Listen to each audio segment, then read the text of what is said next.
And we're live. Good evening, everyone, and welcome to Holy Crap, the Vlogcast.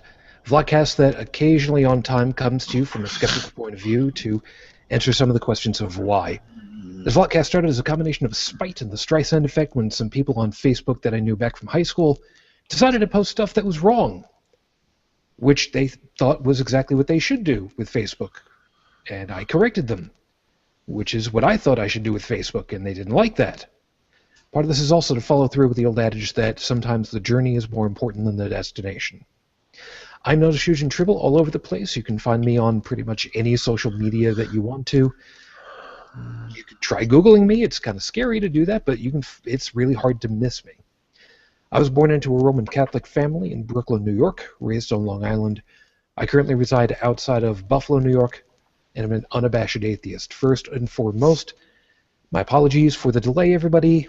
For whatever reason, Google Hangouts for the official account did not want to open properly, but yet on my private account, so we'll figure it out later. Thank you for joining us over. As always, let's start off with the round table. Starting off from the left coast, almost up into Canada. Good morning, good evening, actually, Dallin. Good evening. Yeah, it's not quite morning yet. We still got a few hours for that. So good evening, folks. Online, known as Dallin. Born and raised in northern Canada to a Lutheran family. Religion wasn't a very big part of my life growing up. It was there, but not overly taken seriously. That led me to become a very live and let live kind of person until recently, when I finally saw what fundamentalism was doing to my friends, both south of the border and hitting also a little close to home. I decided it was time to take a side.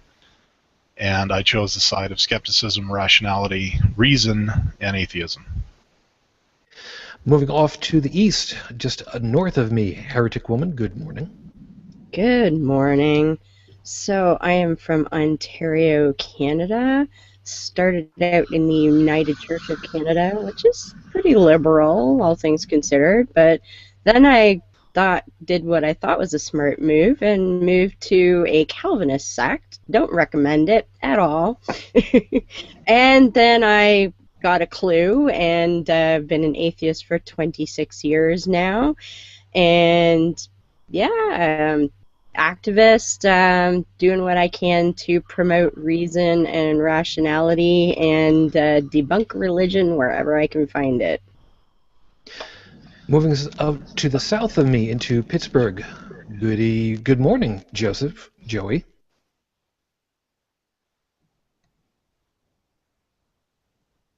Joey, that's your cue. Your line is, I'm going to free the genie. Anytime.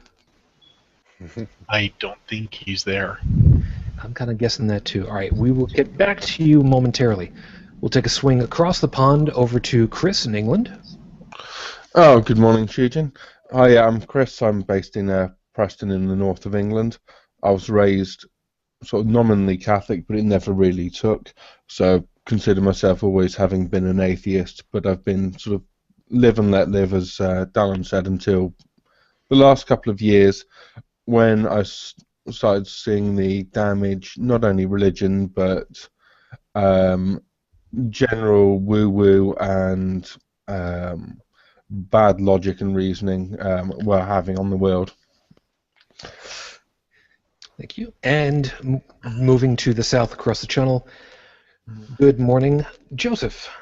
Good morning. My name is Joseph Schomburg. I was born and raised in Canada as an Anglican, and didn't see much sense in it, and became around 20 years old. I became increasingly atheist, and today I'm doing everything I can to promote critical thought and ending this obey system we have that's ruining everything. First off, as I mentioned at the top of the show, yeah, for whatever reason, Google Hangouts is not behaving the way that it's supposed to. I did a couple of tests, and it's not my system to the best of my knowledge. Why, I don't know. But for whatever reason, that's just the way that it is. And thank you very much for your patience. Oh, there you are. Yeah. Joey, good morning. Well, hello. It is alive. I had to have a personal heart-to-heart with Google for a moment. Yes, it seems to be the running rage these days. Go ahead and do your intro, if you would. Hello, folks. I'm heavily medicated. Well, heavily, it's very nice to meet you. My name's Joe. I was born in Chicago, Illinois, to a Irish Catholic family. I was starting to feel more and more like we're testing to make sure all my gray matter is there. I spent 8 years in the military, and I am now living in Pittsburgh, Pennsylvania as a graphic designer and an atheist. And if you're wondering why I have no video right now, it's because I have a patch of my hair that has been shaved due to surgery, and I have yet to give myself the full Scott Manley treatment. Fair enough. For those of you that are unaware who Mr. Scott Manley is, first off, you're missing out. Second, I may be lucky enough to have him on a very long show a little bit later. I'll explain about that shortly. Before we get going with everything, however, Heretic Woman, I need to double check with you really quickly on something. As of this time, is Rafe Badawi in Canada? No. Then, as of the recording of this show, it is now 2 years, 10 months, 16 days since he was unjustly incarcerated, and we are still waiting for you to come home. We're waiting for you. So, I would also like to take this quick opportunity after last week's show to say a very quick good morning to the folks over in Kenya, in Kuwait, in South Korea. Yes, this is going to become a thing. Oh, In Hungary. if I may, for just a moment, to the folks over. And Algeria, the 5 countries that we are singling out. Yes, Joey? Well, I was going to say, since you mentioned South Korea, just for a moment, since I spent a little time there, annyeonghaseyo. I appreciate that. It is. Yep, and I'll explain about that momentarily. However, for the moment, with apologies to Noah and Heath at the Scathing Atheist, 5 minutes on the clock. Now, I kind of briefly made mention about this yesterday on a show with Dallin and Joey, and I don't know how this is going to necessarily go over, but I'm going to do it anyway. I want to show you this. Some of you recognize this symbol very, very quickly. Some of you need to have it explained. Let me go ahead and do this. The Flying Tigers was an air wing that was started in secret during World War II. It was a group of volunteer airsmen who went over to China, and they were nicknamed the Tigers because they were incredibly good at their job of shooting down aircraft. As I recall, typically the Japanese.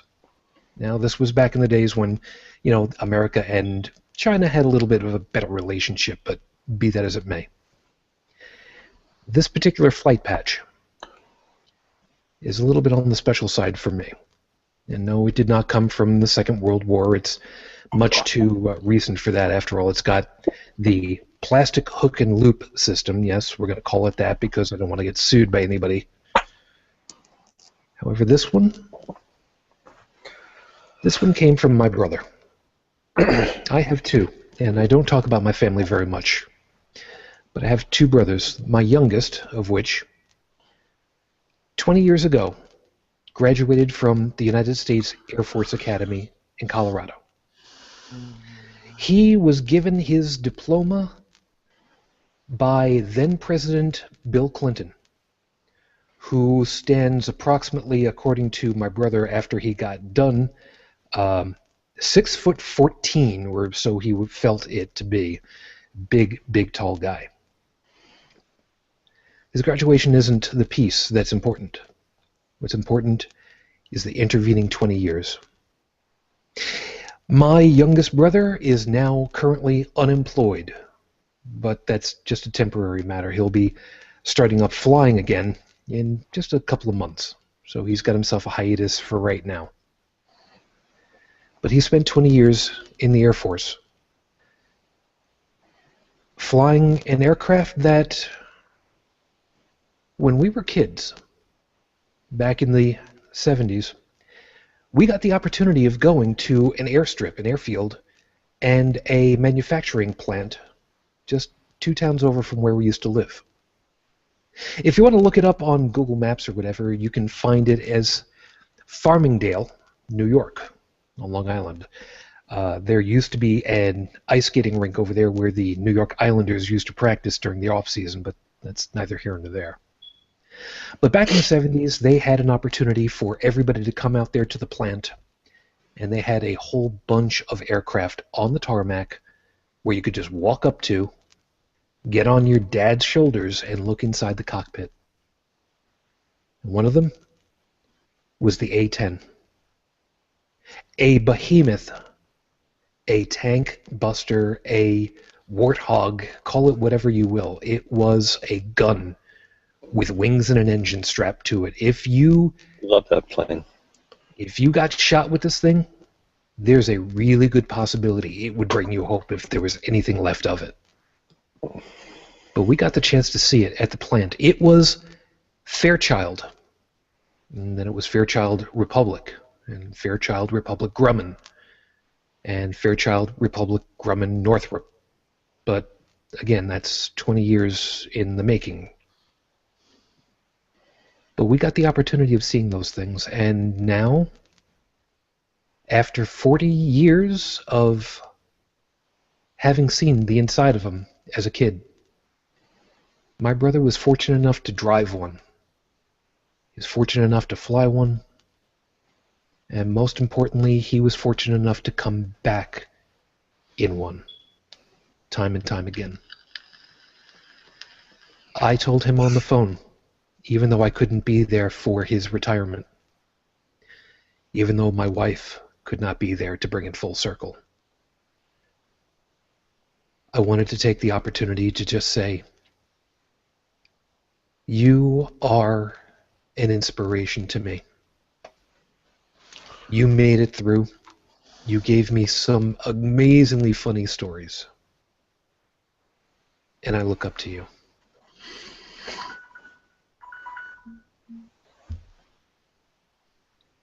I should be so lucky to find out, what do I want to be when I grow up?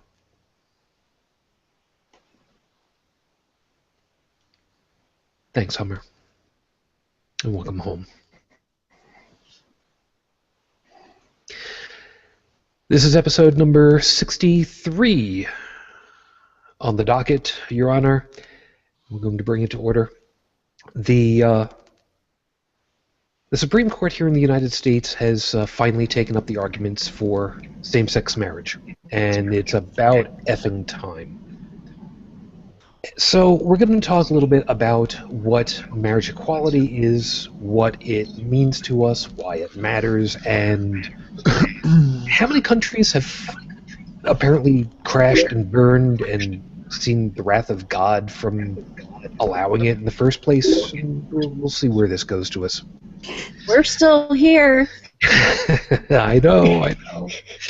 Anyway, those of you that are watching live, first off, of course, thank you very much for your patience. If you'd like to take advantage of the question and answer system, as you see, a lot of us already have, please feel free to go ahead and chime in at any time. If, however, you see stuff just disappear because it was a social thing, I will, of course, go through the thread every once in a while and get rid of stuff that's been there for a little bit that isn't an actual question. It's nothing personal. It's just trying to clean it up a little bit. So we will see you guys. Which means, to start us off with, Renee, thank you. Chris, we see you. Beth, hi. Jeremiah, funny guy. I saw what you did there. I see that. You're making my jaw hurt. Katie, Beth, Ashley, hey-o. Hi, hon. And Hey, I got my Savannah shirt on. do you now? Look I at you. do. That's a wonderful thing.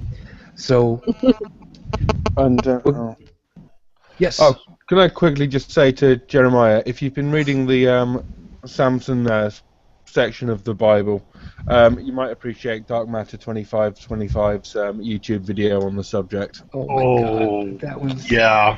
I've seen those. That is gold, man. Absolute gold.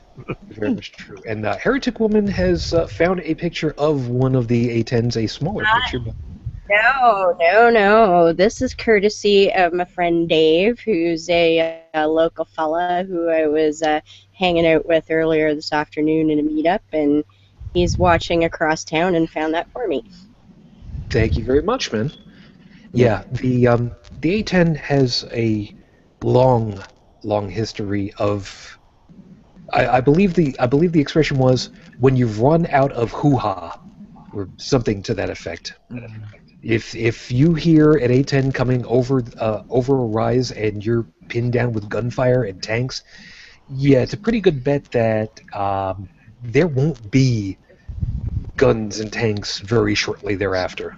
Yeah, and if you happen to be that A10's target, it makes me wonder how many tank crews wore diapers when they heard about these things. Well, Dave told me that they actually kind of built the plane around the cannon. Yeah, the rotating cannon. Yeah. Yeah. It's not the first time they've done something like that. The if I remember correctly, the Phoenix missile is one of the largest pieces of airborne armament. It was so big that at the time they didn't have a plane to build, or didn't have a plane to actually fire it, and that's where the F-14 Tomcat came from. Yep. It was nothing more than a platform to fire that monster. Oh yeah, it's amazing what can happen when somebody's radar can ping you at 100+ miles out, and then suddenly, what's that funny thing getting bigger and bigger? Oh yeah, and then it hits you. Literally. There's a joke in there for some people. And by the way, in case the audio actually makes it to press one of these days, yes, we know. All right, we're working on it. I'm working on it. We are working on it. Jeremiah's comment was, been reading the Bible some. Apparently this Samson guy was quite the comedian. Apparently he really brought the house down. Nice. And Chris, let's see if the audio picks this up. Yeah, I'm pretty sure. Yeah. That was the sound of a face palm, ladies and gentlemen. And yes, Renee, there's my sidekick. And I will have you know that at least out of the 3 ladies I see there, I think I'm still the tallest. I'm not sure about Beth yet. We'll have to find that out. Well, apparently you're taller than Lucinda, so we'll just leave it at that. Jeez. Yes. She's a So what you're saying is that if I ever end up at a con with and I know that all you guys are showing up, I should just like permanently look down? Well, like, no, I'm not trying to look penitent. I'm watching out for short people. Oh, I don't know. Stacy said she was aiming not to step on any of us all weekend, and she was successful. All right, so let's get things started over here. So I guess ReasonCon went well for you. Then you had a good time. I had an excellent time. I did. I met all kinds of amazing people. That's and, nice. That's I don't care about this anymore. Shut up. So many of whom are watching in the chat in the Q&A there. So yeah, Maylee. Maylee is like, okay, so Renee and Ashley and Lucinda, on my level. Maylee, I need a friggin' stepladder. So he and I would probably see eye to eye then. So were you about nipple level, Maylee? Not quite. So let's for reals get things started over here. So marriage is what brings us together today. Don't get the reference. You know what? Just shoo. You don't get the reference to shoo. Do you? Yes. Yes. Okay. Yes, fine. Kiss her. yes. Good. Mary, kiss her. That's my favorite. There you go. So. Okay, so out of the group of us so far. By the way, Unredo Tech has to get up super early, so he's basically bowed out tonight. I almost forgot to mention. So Thanks, Chief. If you are watching at this point, you shouldn't be. Get your ass to bed, or whatever passes for it in this case. I don't care. It could be a hammock. I don't care. On the group, besides myself, and Dallin, I know that you have. Who else has been through the marriage thing before? At least once. I have. There you go. And nobody else at this point. So 3 of us have, and Half. Yeah, that's not bad. that's not bad. Okay. I have not, and for very good reason. Yes, and with next time out, we'll see about getting your mic a little bit closer for you. I know he's gonna be crap for it. Can I just ask one thing of Dallin? Yep. Sure. Dallin, have you got some Why sort is of there a head dot? tracking software going? Sorry? He's got a dot. There's a dot He's got a dot, like floating. are we gonna have a sing along or something? Because you've got like a follow the bouncing dot thing going there, and it's kind of distracting. Cute. I wasn't gonna say anything, but I'm like, there's a dot. Well, I'm Someone's sure been the playing with viewers will No, see it looks like anyway. So Downloaded a toolbar that I shouldn't. don't The touch the stupid drawing toolbar. toolbar. God damn it. Yep. There we go. Uh-uh. Dot free. Okay. It was almost like it was a mole that was trying to find his face. And His you get a beauty mark. and you get a beauty mark, and you get a beauty mark. Okay, so Oh. for those of you that got that reference for the title of it all, yes, and you get a civil right. Now, the reason why I wanted to do it that way is because the internet meme of "and you get bees, and you get bees, and you get bees," which was originally, of course, "and you get a car, and you get a car, and you got a car" from Oprah Winfrey, who had basically more money than God and decided that she was just going to do that for everybody in her studio. And you know what? Good on her that she could do that. I don't begrudge anybody who wants that.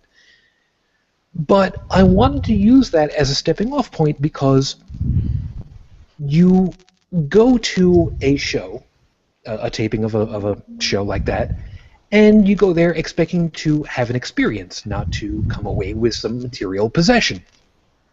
Which is nice. I mean, you go there, it's like winning the lottery. Hey, I didn't even know I was playing. Cool. I get something out of it. This is awesome. But now here's the problem. Now we're dealing with people who are intentionally saying, look, treat me like anybody else, please. And there are people who are saying, no, I don't think so. Wait a minute. Doesn't it say somewhere in the document that says, I should be allowed to, be treated as equal as everybody else? Or are we going to start pulling out Animal Farm and decide who's more equal than others? And for those people that don't get that reference, read a book. Read an MFing book. Or just a whole other meme in there. Yeah, it's going to be an evening of memes. Shut up. So... the United States, it's finally coming up to a vote for the states by way of the Supreme Court. So let's backtrack this a little bit. Heretic Woman, I'm going to start off on your side of the border. I'm going to get to both of you first because as I understood it, and you guys can kind of consult on this and come together for an answer. As I understood it, it basically came down to a matter of all these people want to be able to marry. What do you think? Well, it kind of says that we should treat everybody equally in our Constitution. I guess we got to treat them all equally under the Constitution. Okay, matter's closed. What's next? Pretty much. Mm-hmm. Yeah, it was. I mean, there was a bit of complaining and whining, but nothing major. And the government basically said, too bad, so sad, deal with it, and presto changeo, we have marriage equality. And that was over a decade ago, and we have not blown up yet. Yeah, July 20th, 2005. Yep. No volcanoes, no pestilence. No one's tried to marry a dog yet. So yeah. Although my cat apparently thinks that it's worth discussing. Come on, you get in here.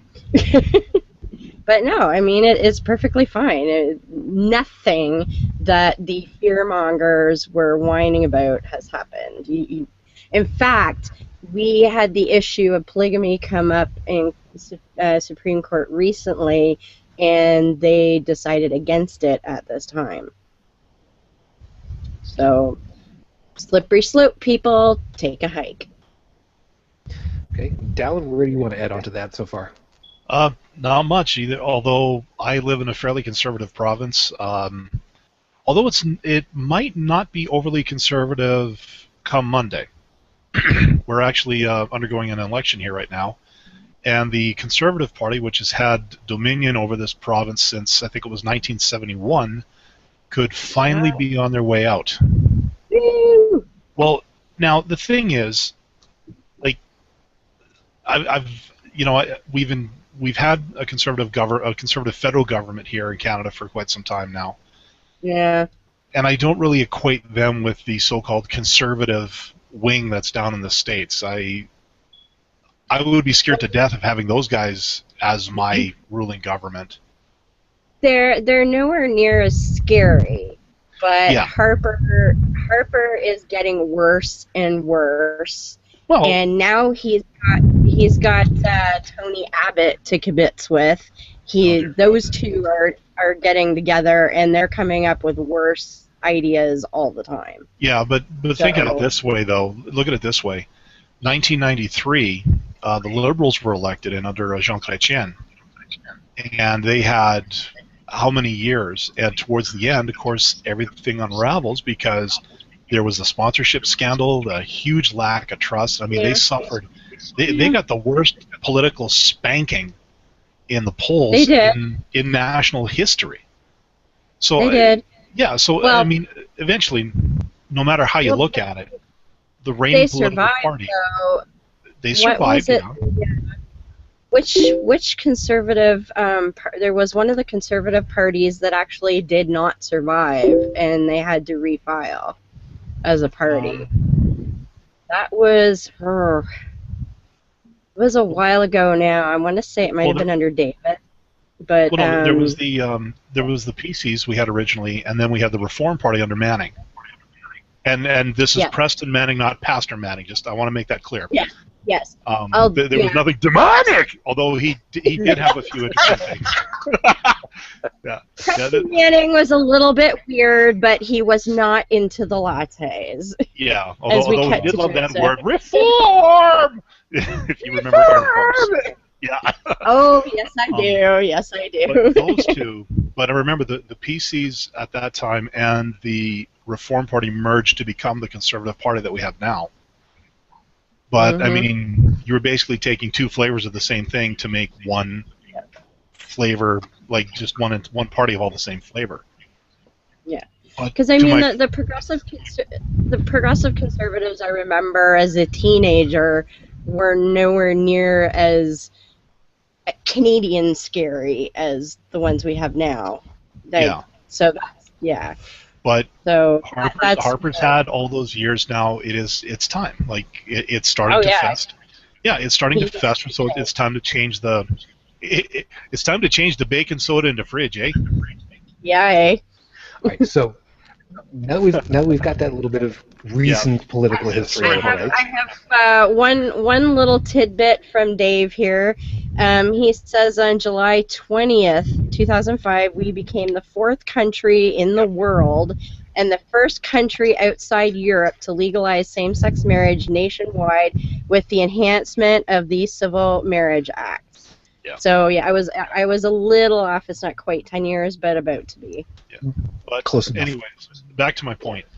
I live in a very conservative-dominated province. Alberta's known for that, largely because, well, oil, a lot of American influence. But yes, in the almost 10 years that we've had same-sex marriage, I've lived in this province. To my knowledge, no portals to hell, no rains of locusts. Well, okay, no, that was actually in Saskatchewan, so that doesn't count. They had a locust problem there a few summers ago. No lie, I drove through it. Okay, so no portals to hell, no agents of the dark one that I could recognize. No tornadoes, no earthquakes, despite whatever fracking is going on up here. No rivers turning to blood. I used to go over a river every morning on the way to work. Didn't really see anything. Yeah, so a lot of the doom and gloom that I'm hearing from a lot of these loudmouths down in the States there, yeah, this stuff's just not happening. Has anyone tried to marry a goat yet? I'm pretty sure somebody's gone ahead and tried to convict one, but I believe that was in Africa. Yes. Yeah, no, Saudi Arabia doesn't count. Yeah. No, I meant in Alberta. Yeah, in Alberta. I'm thinking up north there in some of that agricultural land, possibly, but there has been nothing in the papers about it. So, Okay, at least from official news sources, I cannot speak to it. They probably didn't try to go to the justice of the peace then. I don't know. I'm just thinking, our friendly eco-terrorist up here, Weebo Ludwig, with that crackpot, anything's possible. All right. So, you guys, it's almost 10 years. You guys are still there. Uh-huh. And you didn't take nuke until 15, 20 years before that. Okay, so you guys are safe.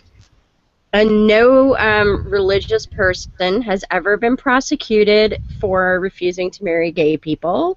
I don't think have there been any cake incidents? I can't think of any. Nope, none that I know of. No cake and Starbucks incidents. is just as popular as ever. Yeah, which is funny. nowhere near Tim Hortons, but And funny you should say that, because I'm going to take a swing over the pond at this point.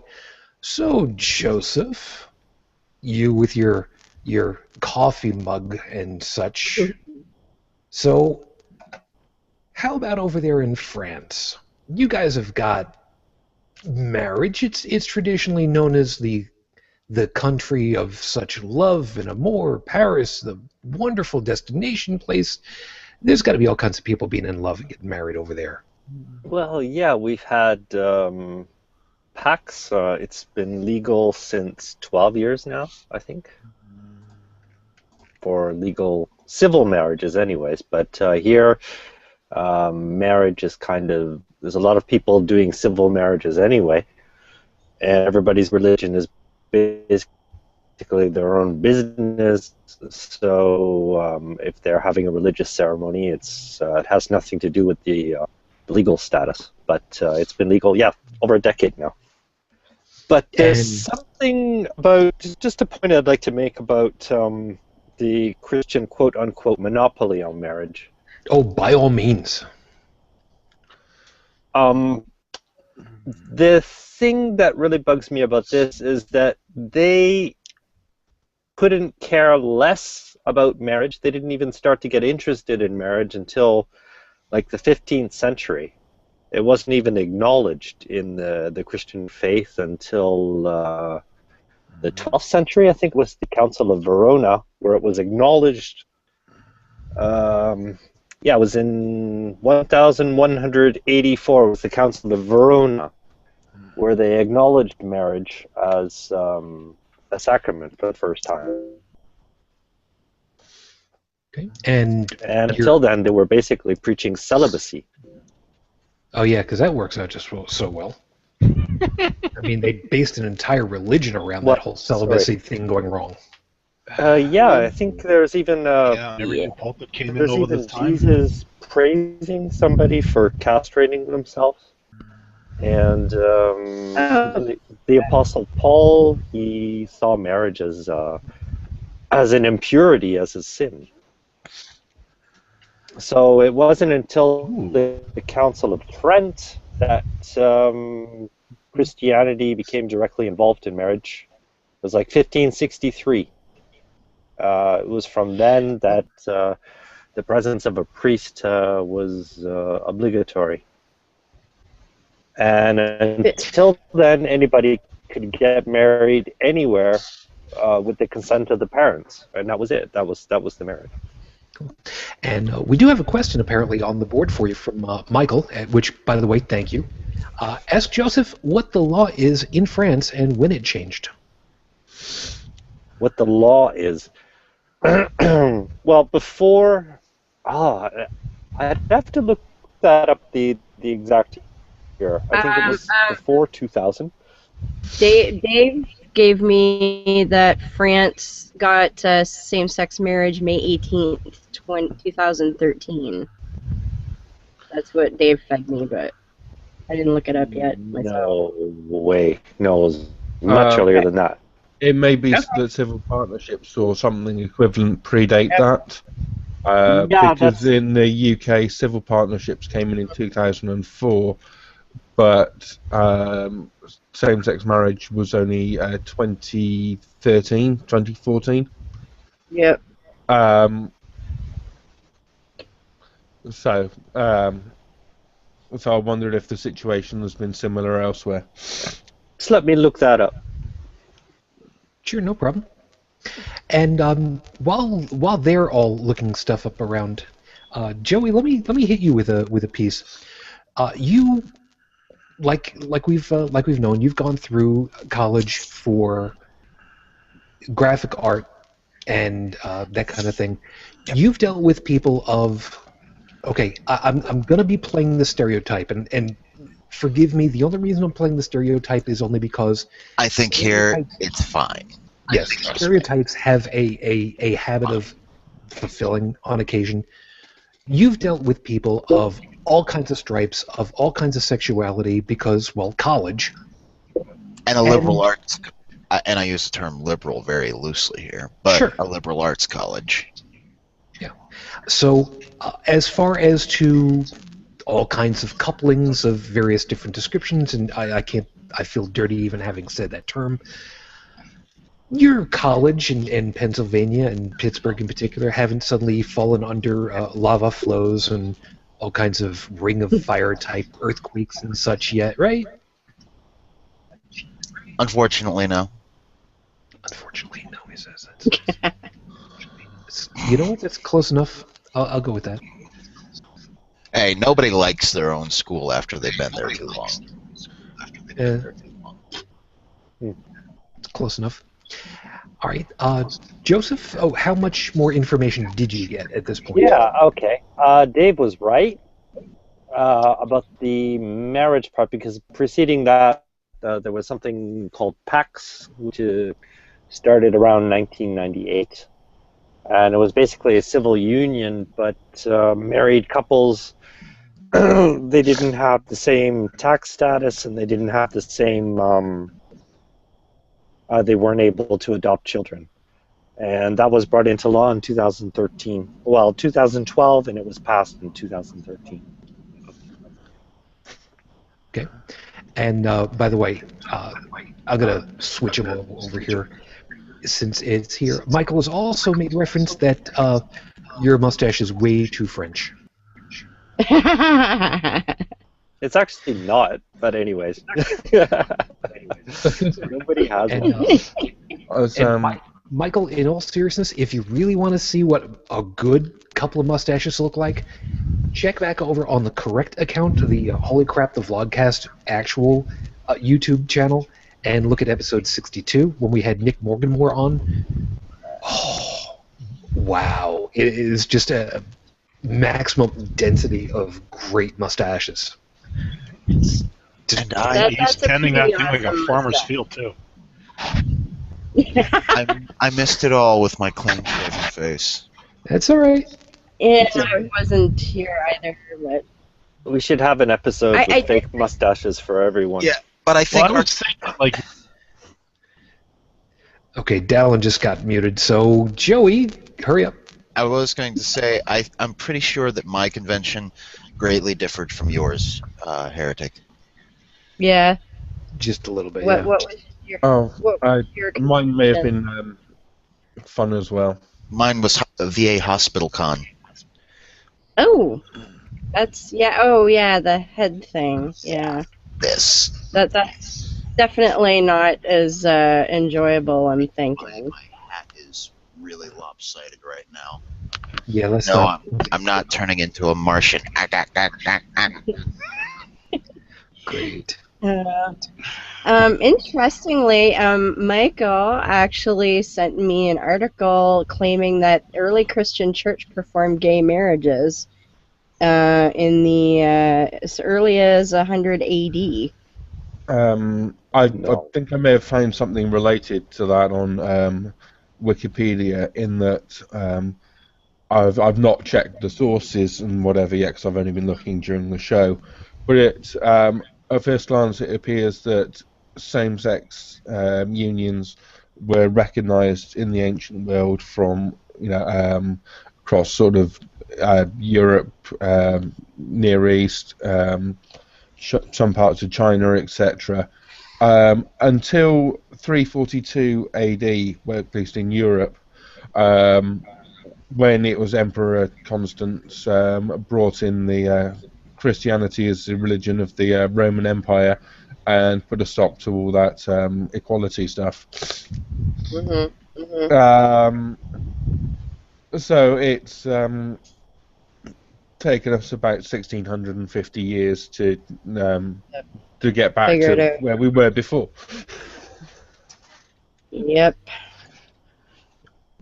Yeah, So- I can put a link in the chat here if anybody wants to see the article.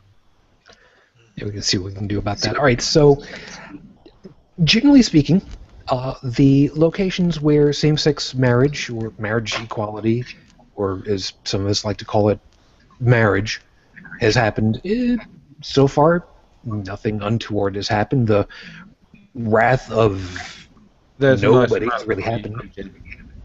I'm sorry? There's a nice map for you.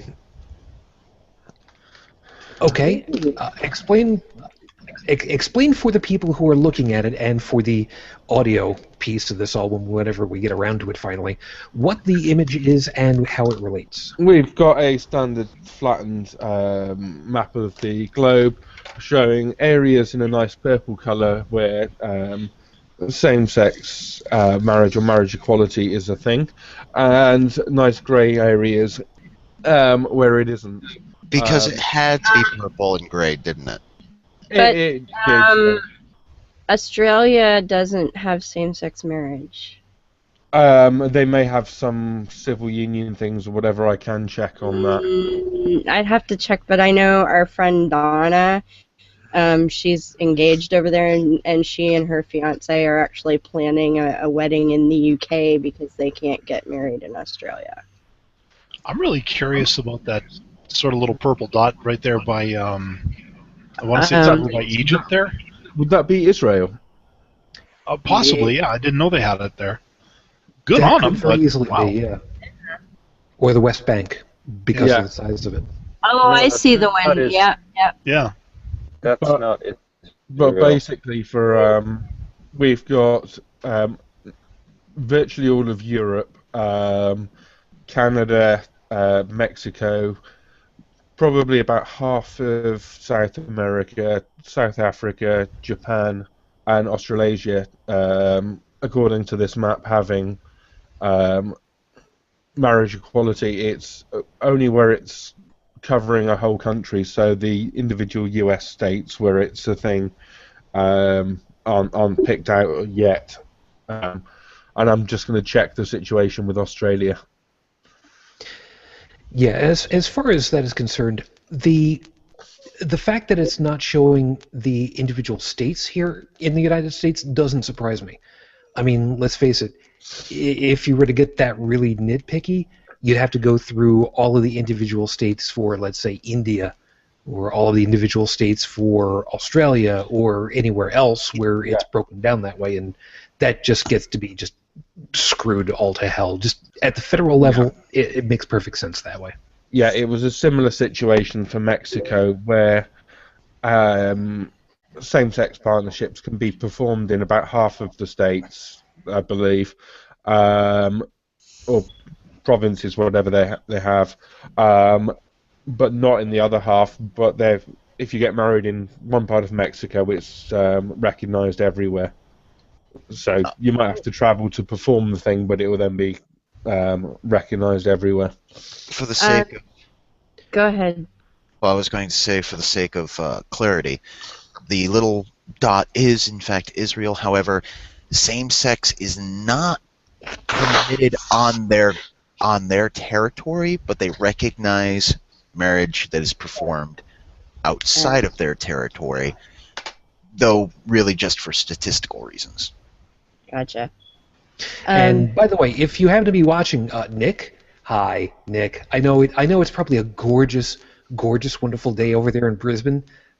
Screw you, we still got a little bit of snow on the ski slopes over here. If you want to chime in at any time, by the way, just shoot me a Twitter message and I'll get you over in here. Heretic Woman, yeah, over you again. Yeah, Dave sent me more information about Australia, actually. He says that same-sex unions are treated as de facto unions under Australian federal law, though each Australian state and territory is entitled to create their own laws, which, with respect to same-sex relationships, registers and same-sex partnership schemes. Same-sex couples are prevented from marrying due to a ban on same-sex marriage contained within the Federal Marriage Act from 1961, and it was amended in 2004 by the Howard government. Okay. So he said. All right. So now that we've got a pretty good handle and it as looks like only the Capital Territory actually does the civil unions Right. itself, as of the latest update on this Wikipedia article. Okay, so like I was saying, now that we've got a pretty good handle as to, generally speaking, who allows it and who performs it and is a facilitator, I guess, of love. These areas where same-sex marriage is disallowed, shall we say, and I want to make this as quick as possible because we got oh man, as usual, we got a lot of stuff that goes on with this. We know full well that there are certain areas where same-sex coupling is, the nice way of putting it would be, frowned upon. At the business end of a machete. Let's start off with Africa, for instance. Lots and lots and lots of areas in Africa. There is that bastardized version of Christianity where they will hack up an 8-year-old girl because she's a witch. So you can well imagine same-sex marriage, coupling, never mind marriage, is bad. I guess it's probably understating it just a little bit, but you get the general idea.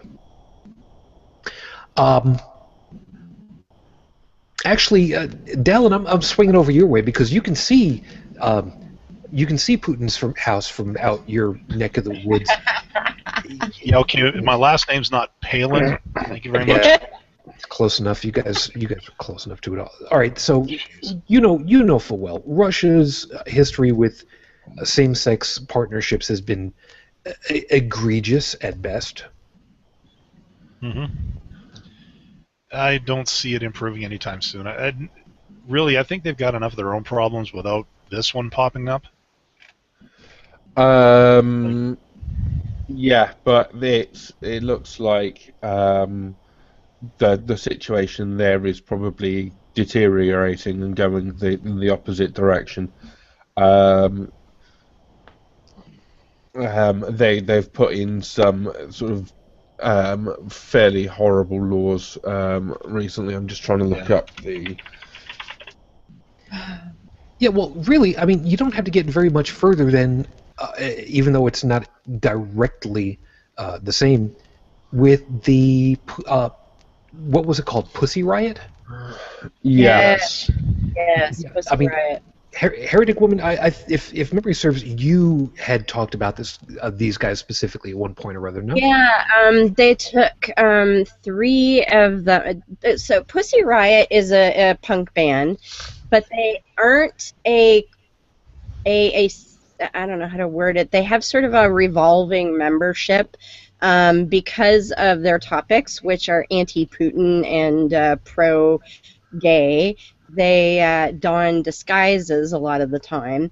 So no one is completely sure all the time who's a member and who isn't. They can perform with 6, 8, 10 members. It depends on what's going on. But at one point, they performed a song or two, I can't remember, inside a church. And I think they were definitely dissing Putin, and I'm not sure. I'm pretty sure they were talking about rights for gay folks and anti-gay propaganda laws, whatever. So 3 of them were apprehended and thrown in jail for several months. So their identities did become known because they were, caught and thrown in jail. There was an international outcry about their incarceration.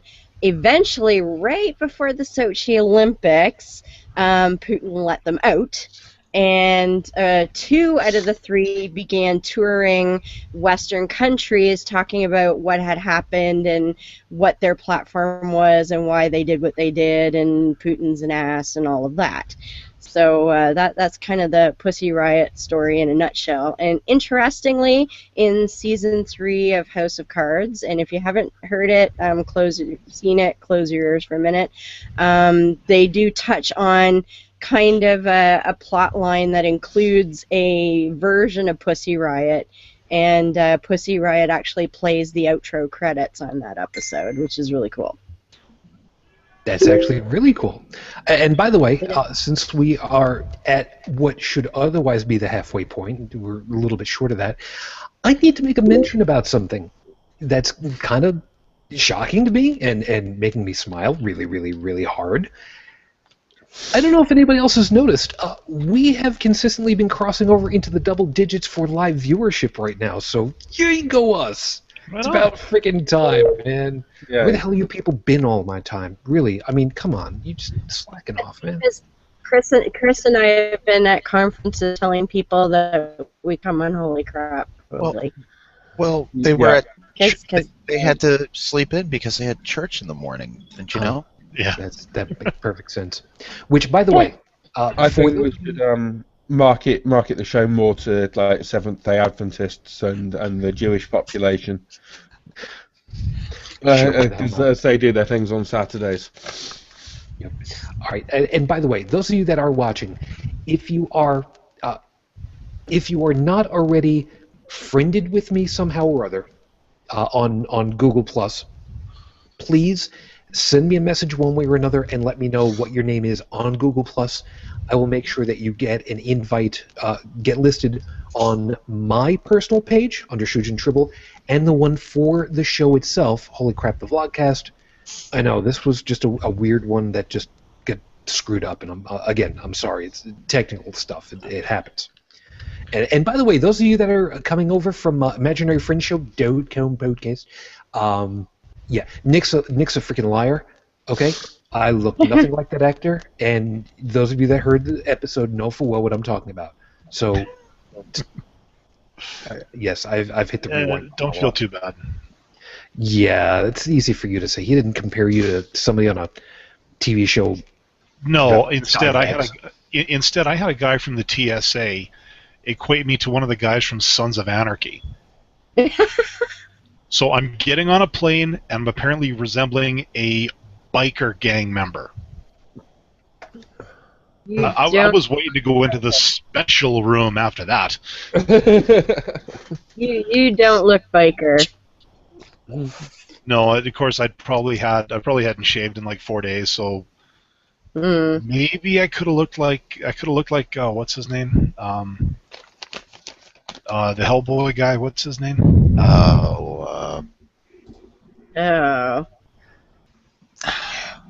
Ron Perlman. Yeah. Yes. Yeah. I don't know why. That. I don't know why I forgot his name because Yeah, we all kind of blanked on that one. Fallout. I know. And I'm sorry, but I was a fan of his long before any of that crap because I grew up watching Beauty and the Beast. Yeah, but okay, like my point, just I remember that show. Yes. Yeah, have you seen the reboot? Oh man. No, I took one look at a preview and was like, ew. Yeah, I noped all of that. Yeah. And by the way, Dallin, if next time one of these guys gives you a hard time, all you got to do is just you're watching the camera, of course. Those of you that are not watching camera and listening to the audio later, this is not going to be nearly as funny. But you could have just done this. I am Groot. Actually, you know, the scary thing is some members of the TSA make me look small, Mm-hmm.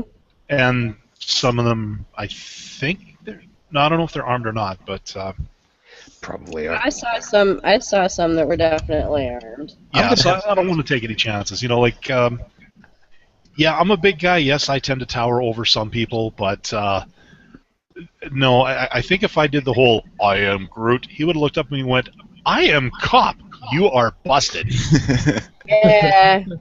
I'm going to have to take a sin off right there for Groot being awesome. Ding! If you don't understand that, you really need to get out and actually stay in more often or just run your data plan.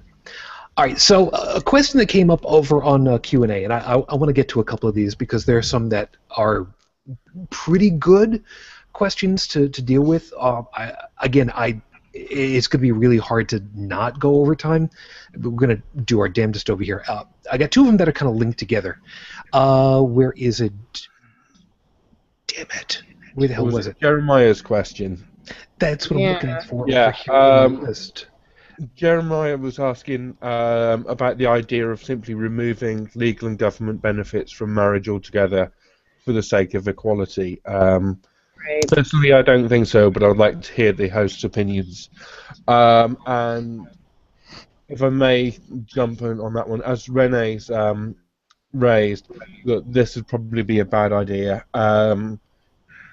Human beings do form like long-term relationships, whether it's between like male and female or to people of the same gender or whatever. And there's children involved, and you know there are times when like decisions about sort of medical care and property and you know welfare of children and custody and all that need to be made. And so it's very useful to have a system of recognizing those relationships. There are some things like with maybe like tax benefits or whatever that that may need reviewing in terms of like you know modern employment patterns and earning balances and whatever. But I think those parts of the relationship should still be recognised. I'm just trying to remember which podcaster it was, but someone gave an example like that really struck a chord a while ago. It was if you imagine like a gay couple where one of the partners is from a fundamentalist religious background and has been kicked out of home at age 16 for coming out. And then forms like a 10-year relationship with someone else, with their partner. If they then get into a car crash or have a sudden illness and whatever, that partnership, if it's not recognised, means that the fundamentalist parents who kick them out on the streets are the ones that the doctors have to go to for the decision, any decisions on care or whatever. And then there's if he dies, there's issues about property and inheritance and whatever, and that's clearly not the right way of doing it. Yeah, just to make sure that we've got that all out there on the official. Jeremiah's comment was, the idea that we should simply remove legal and government benefits from marriage altogether for the sake of equality, or to discuss the term. Personally, I don't think so, but I would like to hear the host's opinion. Renee's answer to that one was, removing legal benefits from marriage would be bad. Inheritance and making medical decisions for a spouse would be farked. Good choice of words, by the way. Well done. Bad outcome if that happened. And that's very, very true. I mean, we have heard, and I'm going to say heard, I'm fairly certain it was documented and in the news at one point, although I'd be I'd be arsed if I could remember it. It might have been Florida, where a same-sex couple had a situation where one was in the hospital and the other had all the paperwork that said they are legally responsible, they have power of attorney, they've got all of the medical necessity, here's the paperwork, making it all legal, and they just brushed them aside and said, no, we don't recognize that, whatever the hell that was. Something tells me that, Dallin, really quickly, was that a story that we had talked about on a Friday night show at one point or other? I'm feeling like it was. We might have touched on something like that back before we sort of imposed those rules of ours about not touching subjects like that. But yeah, this does ring very familiar. I believe there's been more than one case of that kind of thing. You're probably right, Chris. Or visitation rights being refused for people in hospital to their partners and all kinds of horrible shit. And this is something that I find just absolutely galling about. Now, it took me a while. I finally did get an education on sort of how the U.S. does government, thanks to one of our former panelists here, Witchy, about how you have basically every state is unto itself its own nation, really, when it comes to laws and things like that. Well, that was kind of the way it was intended, yeah. No, and I get that. And I mean, maybe at the time that was good. But when it comes to institutions like marriage and like other things that really need to benefit all the people, I've always said that has to be something that comes from the Fed. So if what they're saying with the Supreme Court deliberating on it, I do hope that they say that yes, now marriage equality is law across the land, so that the next time some Florida pinhead decides to come up and say, oh, we don't recognize it, and say, well, guess what? Your ass is about to get sued, and sued hard.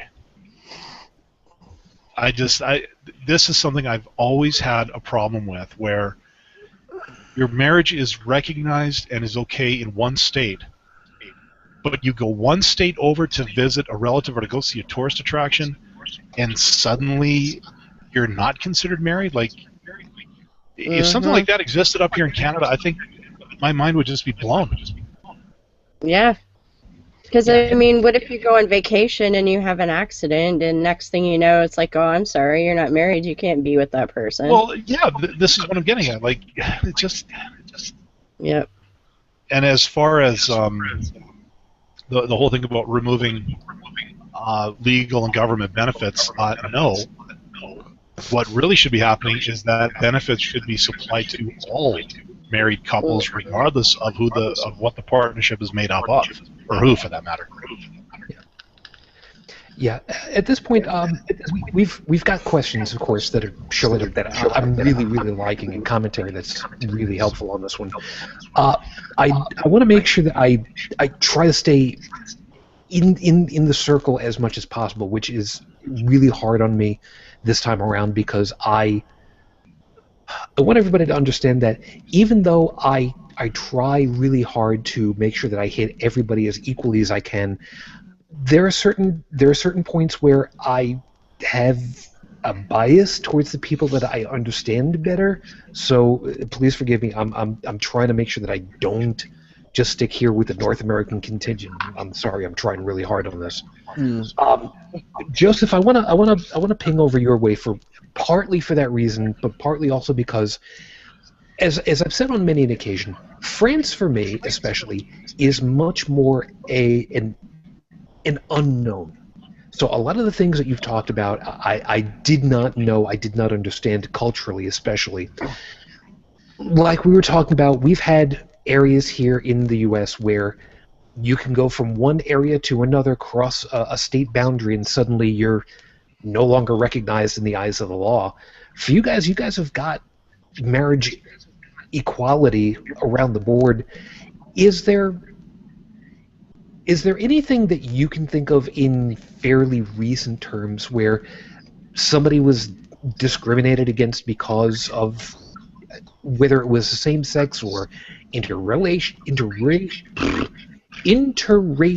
there we go, or interfaith, or some such stupidity along those lines?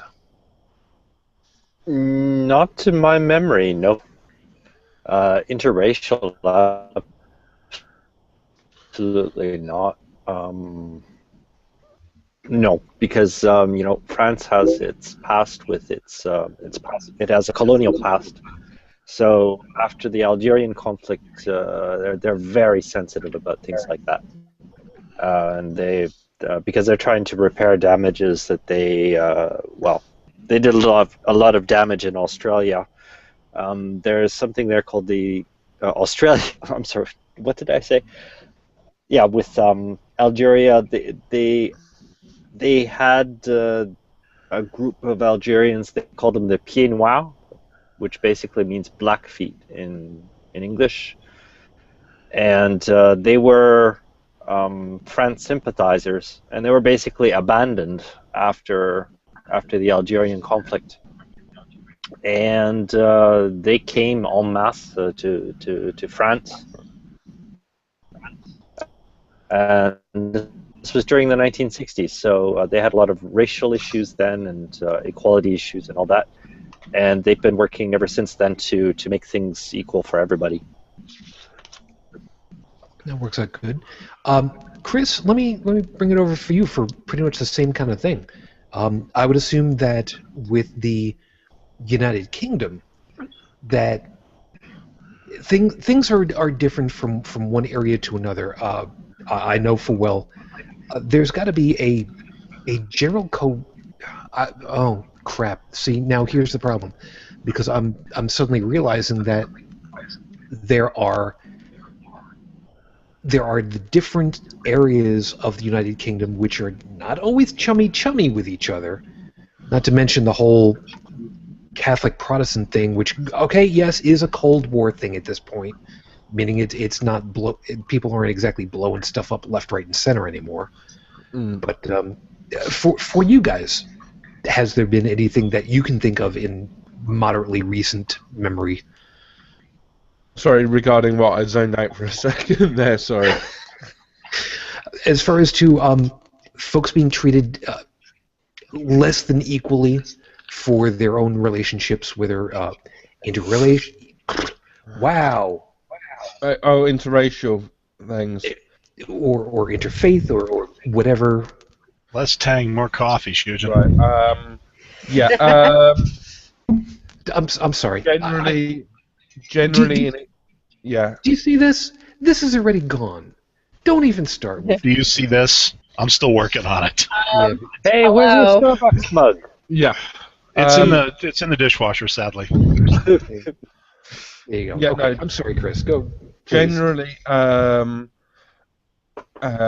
far as I'm concerned, for sort of like England and Wales, within fairly recent history, I don't think there's been problems regarding sort of interracial, or generally, say within the Christian faith, say interdenominational marriage. I'm not sure what the situation is in Northern Ireland, because that's been a whole different kettle of fish. But as far as I'm aware, generally elsewhere there's no problems. I know that back in sort of the 60s, my mother got told by her father that she couldn't date someone because they were of because of the black skinned on there, and she really sort of didn't get why at that point, but sort of later understood. But more recently than that, I don't think there's been any major problems. Which is always nice to hear for a change, considering how things have been over the last. I have some information that folks have been sending me to. I would say she was also apparently quite disappointed with the situation in the US at around that point. because she wasn't able, for that reason, to date one of the drifters.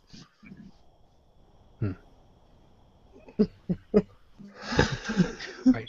Well, the other piece that was over here, and this is a piece that I want to kind of fill in the gaps of what I was really intending to get to, and Renee hit it wonderfully. At the end of the day, marriage is about a contract or property rights and legal rights. We still need legal protections, especially if kids are involved. Now, this is something that gets kind of bandied about, and I don't know that it's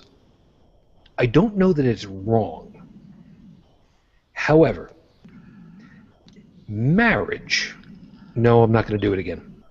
The legal status,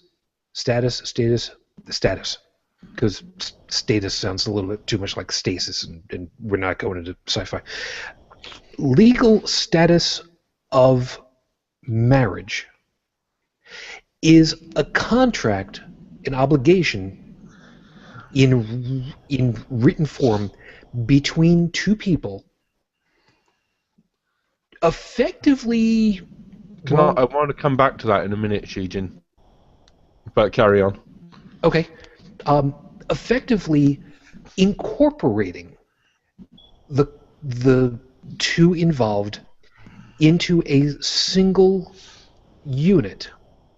Now, I'm having a little bit of a hard time getting through it in my own head, and it's partly because I've been a little bit sleep deprived. There's other stuff that's been going on for me that I've lost a little bit of sleep, so head's a little bit on the wrong side. No offense, Joe. Just kind of the thing. And yes, I'm having fun at his expense, Shush.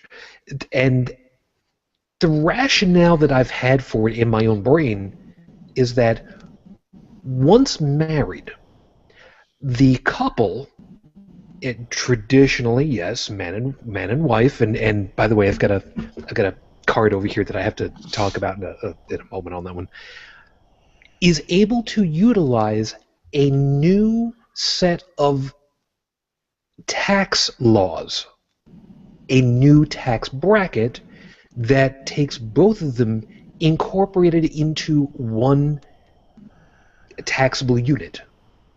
It could be that they stay separate as far as taxes are concerned, but they have the option of being a single taxable unit.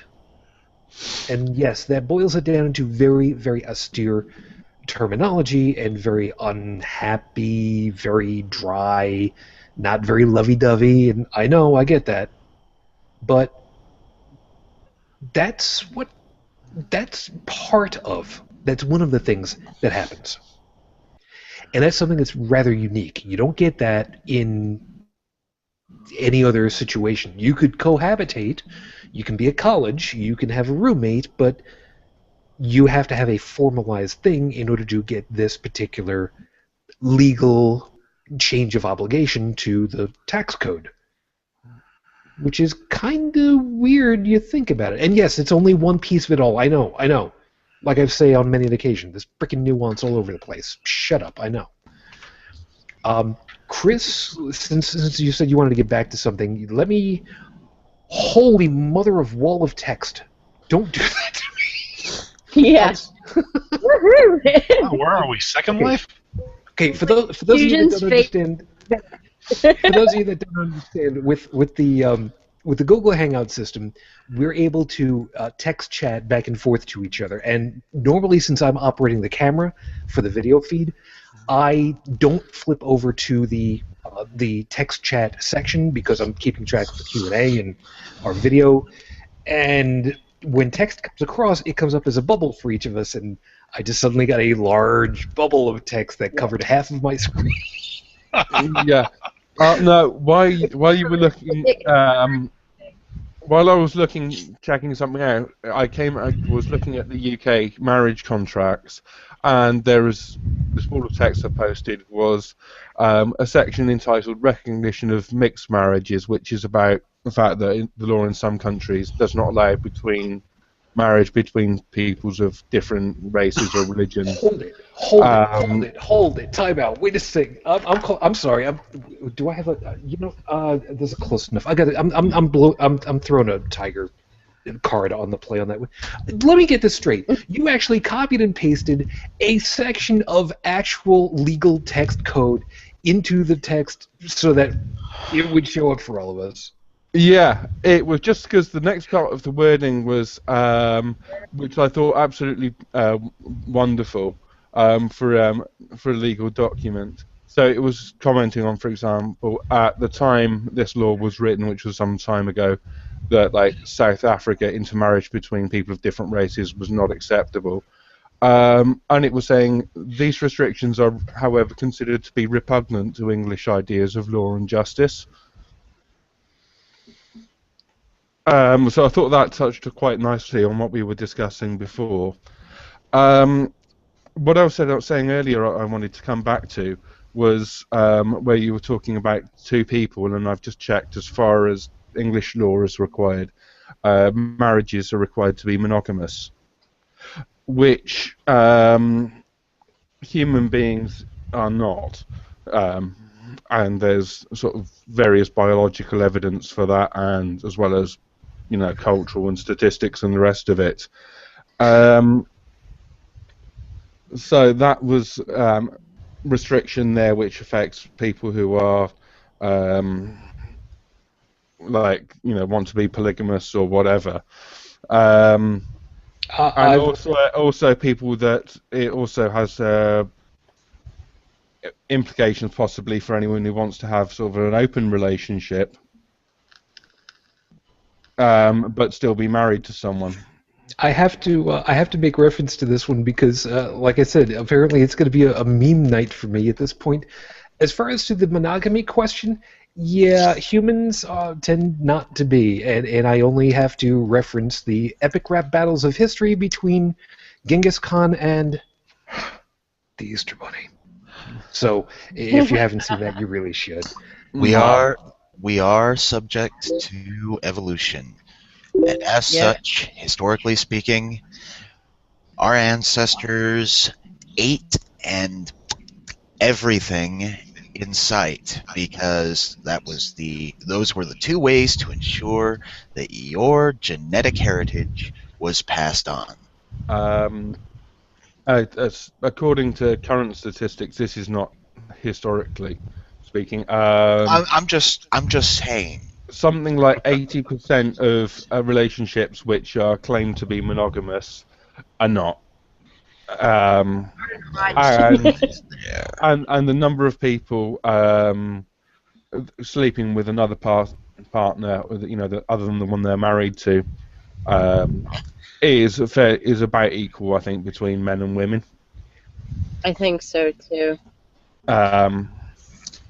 It's so in future that would maybe a point that may need to be addressed in marriage legislation as sort of society opens up and becomes more rational. All of these things are full of contradictions and such. I mean, sanctity of marriage, because 50% divorce rate is really sanctimonious. Yeah. Thank you. You just opened the door for me. Yeah. No, I think what has to happen is, like what Chris said. Right now, we've got the same-sex marriage, and I'll call it an issue because it's something that hasn't been resolved globally yet. And I think in order for that to happen, the first thing we got to do is we got to get religion out of marriage. Yes. It has to be recognized for what it is. It is a legal contract between two consenting adults to, well, like Eugene said, to become that one entity, that one particular entity that pays a certain kind of tax, that recognizes a certain kind of benefits, that is responsible but gets benefits for any offspring it produces through biological or adoptive means. So once we get that figured out, and once we figured out that it doesn't matter which two individuals it is, then we could look at, a multi, like a polygamous type of contract. Or an open contract. But the first thing we got to get started with. we got to get religion out of marriage. Well, it has to stop being the monopoly. 2 things. Yeah, Joey. 1, we need to get religion out of government, period. That Because too. that's a whole slew of things. But Yeah, how do you lead an elephant, though? Practically every government that we know of in the world has absolutely no problem incorporating large groups of people at a time into one legal entity, and yet just 2 people, and it's a problem. Yes, I just brought business law into a discussion about same-sex marriage. Deal with it. The thing that gets me is when I get people going, oh, traditional marriage and historically marriage was much more, sanctified. I'm like, bull. The further back you go, the more it becomes a contract. Because what it was trying to do was secure who gets the land, who gets the whatever monies, and the whose cow. children, Yeah. who gets And the cow, and the goats, and the sheep. and whose children are considered legitimate, and how do you consider children legitimate? Which, that part we absolutely don't need anymore, because all we can do is go get a DNA test if it's, or if you're adopting a child, then it's yours, kind of thing. You don't have to worry about all that hereditary crap.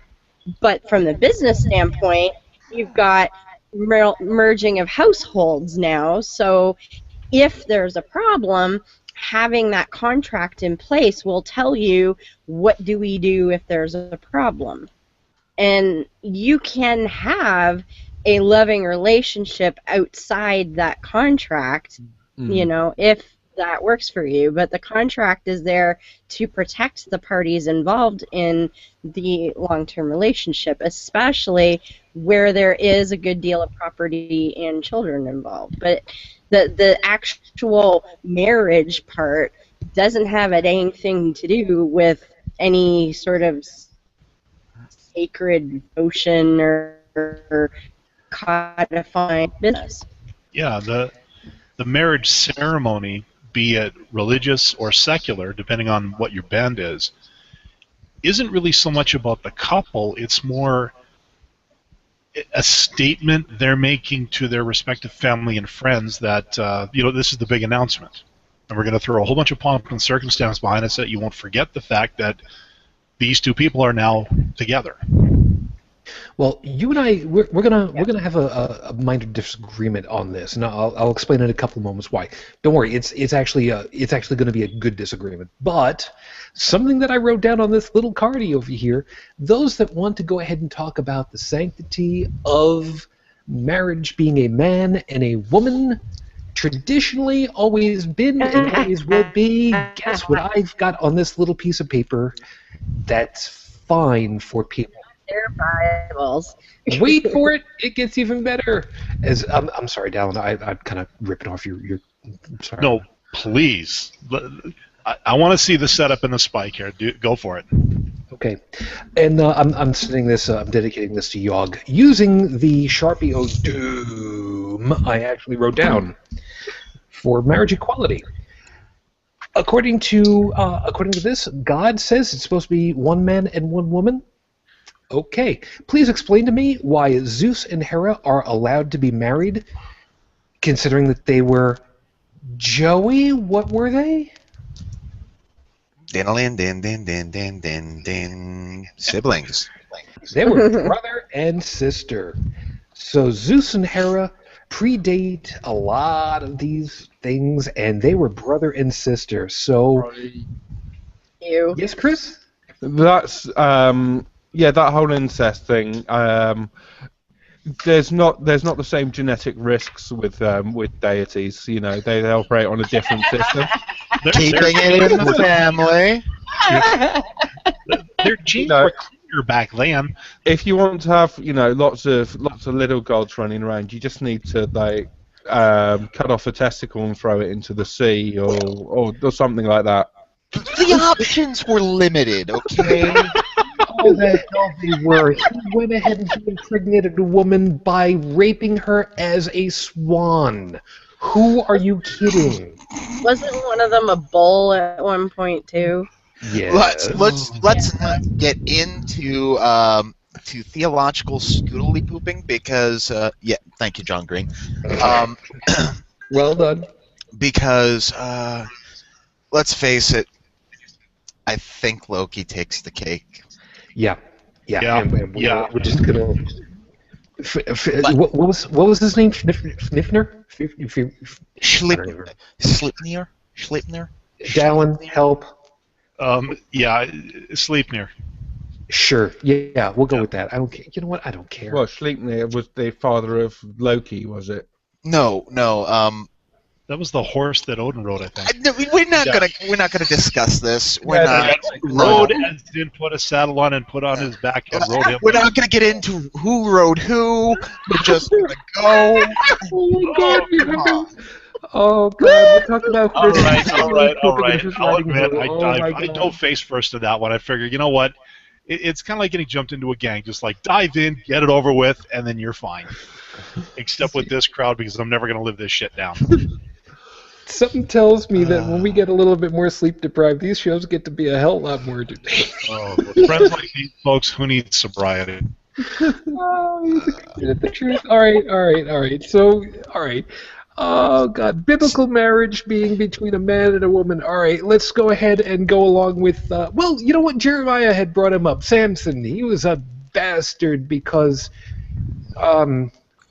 You know what? Let's not go into it. You know what? That's a label for another show.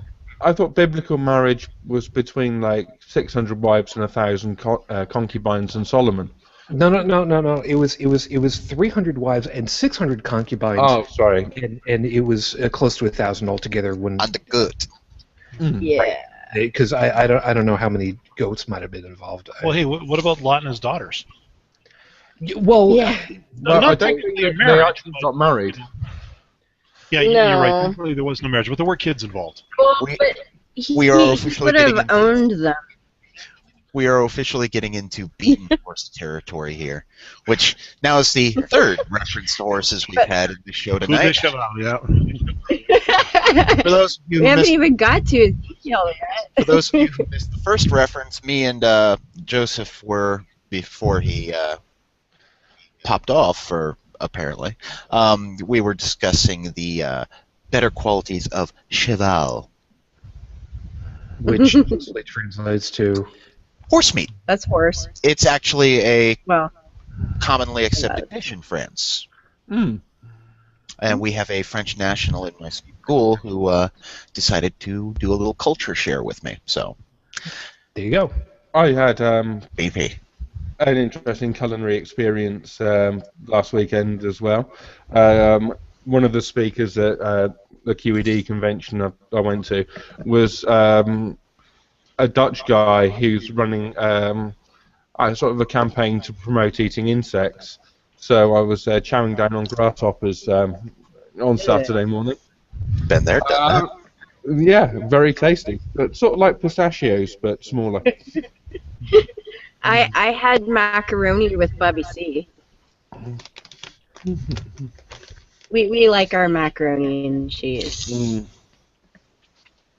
See, I told you we would start talking about scoodly pooping and eating because that's what this all goes back to. Speaking of which, By the way, I was going to ask, does Solomon have access to like ancient Viagra or something? Because I don't know how he manages 1,000 women. It's all there. at this point, I don't believe so because Google he's. Calendar. What's the word I'm looking for? Oh, right, dead. I said at the time. Oh, sorry, Joseph. Joey. I'm sorry about that. No, actually, no, not in the least. But Ashley is putting up a very good point in her particular case, saying, "quote Bobby cannot make any legal or medical decisions for me.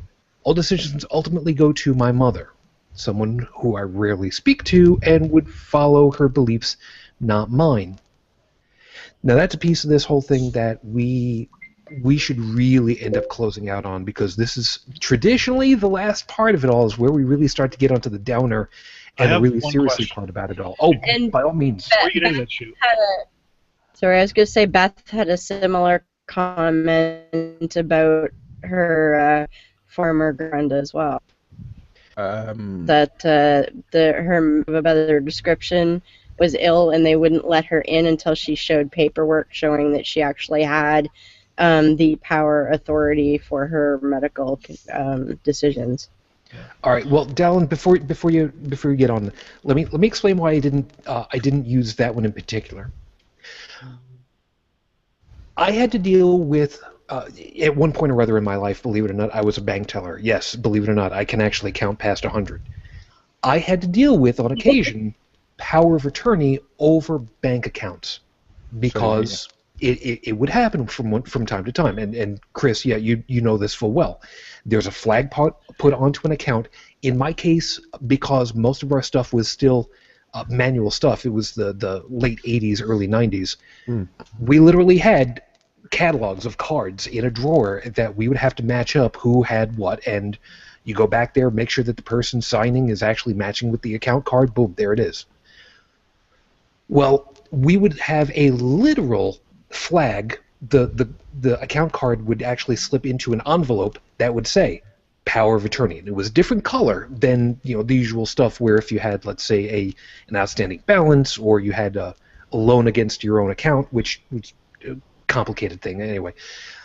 But you had something that actually said you need to have, before you can release any information, any funds, any transactions whatsoever, have to go through this bottleneck first.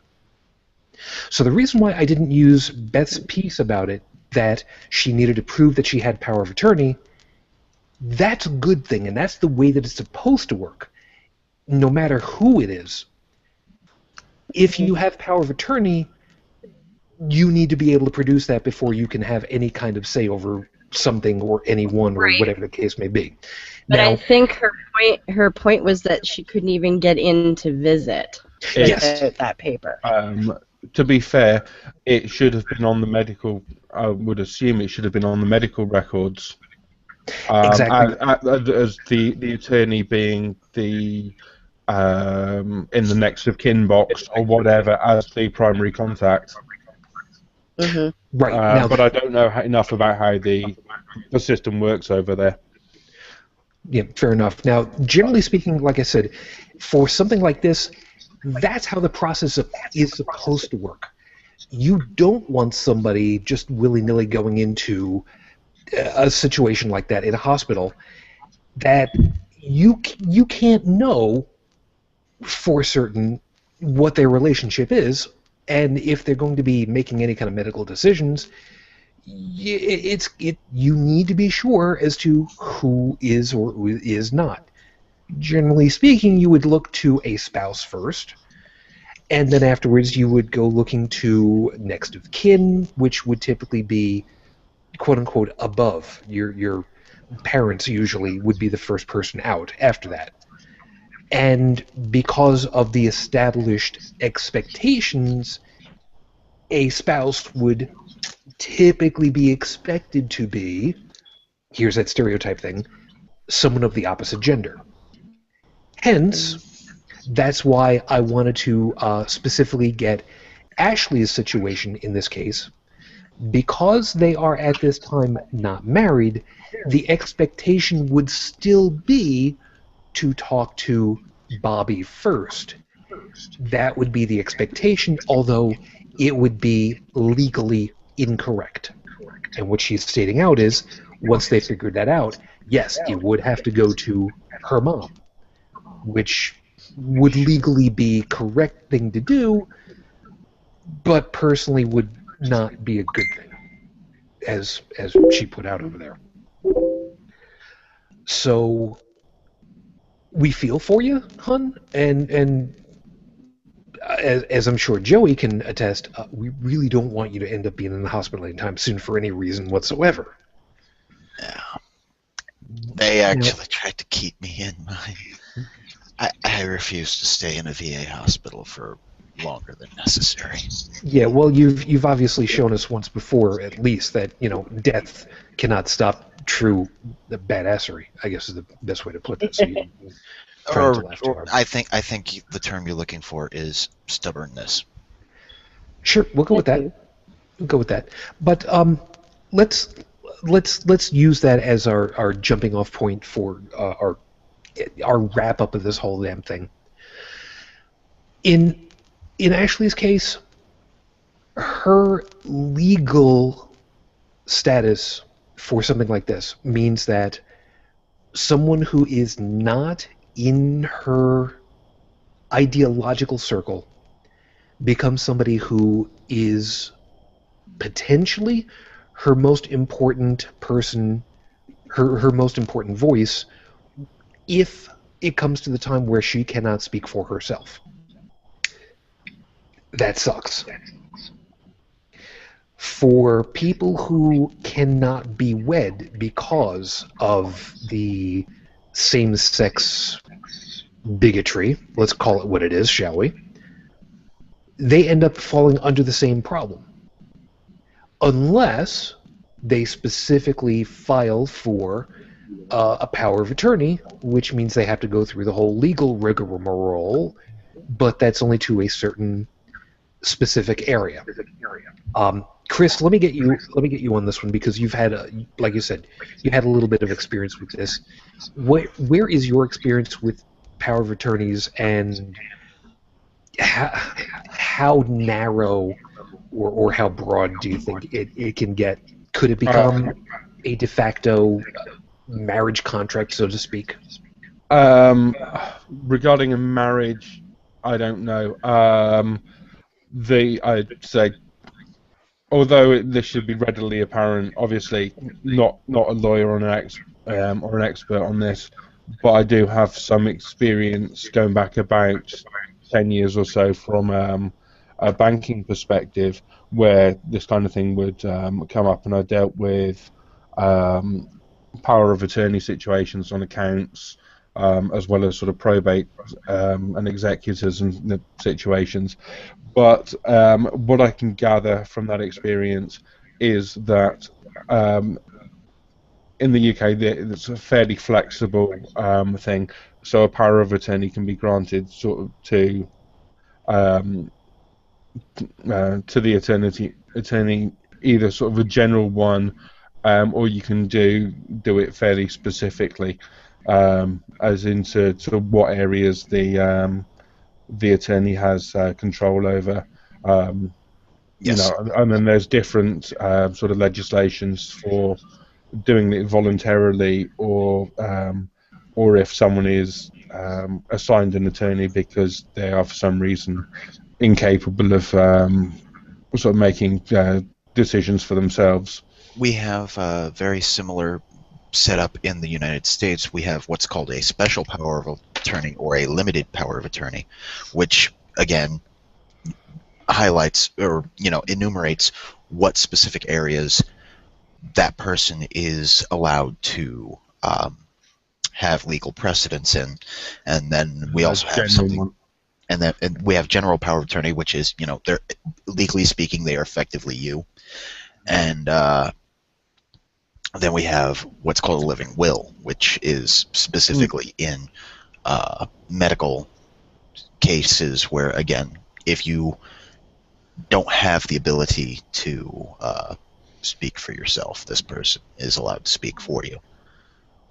Well, let me correct that one just a little bit. As far as a living will, as I've understood it, it's a set of instructions that you lay out for yourself for various different situations, that if X, I want Y done, and these are the things that I want done before you even deal with talking to anybody else. Having had to deal with that recently, yeah, that's pretty much. Which is now getting me to think, I could just have a QR code tattooed on my forearm so that it goes to a Google Doc that says, here's what I want done in a case of a situation. And that's a rather novel idea. Well, yeah, we can't do that, though, for the Christians, because, that whole tattoo thing. Yeah, well, I know. 8 years in the military, never got a tattoo. It's just, sorry, not a fan. You got enough scarification. That's okay. I got my one. That's all I need. So, Joseph, let me throw over for your way. The whole power of attorney being the legal mess that it could be, depending as to how things go. Have you ever had to deal with that, or what kind of problems could you see for people who are just not legally recognized as being able to speak for each other? In the I can't talk about here specifically, but I can say that I think it was Ashley came up with a good point in Q&A, where when she's not recognized, her partner isn't recognized, all legal decisions go to her mother. Have you addressed this while I was gone? Well, that's actually in the QA right now. Oh, okay. Have you addressed it or not? Well, that's partly what we're on right now, as a matter of fact. Okay, fine. But she said that any legal decisions would go to her mother, who is religious, and who would base all her decisions based on her own beliefs and not wouldn't have anything to do with her partner or her. Yeah, and the way that we've kind of come at this one at this point is the idea of power of attorney giving you the legal right to be able to speak for someone else in that kind of situation, and kind of wondering if you've ever dealt with power of attorney, know of anybody who has, or No. where you might see. Never been married, and I'm not very concerned with family matters, so no, I haven't had that experience.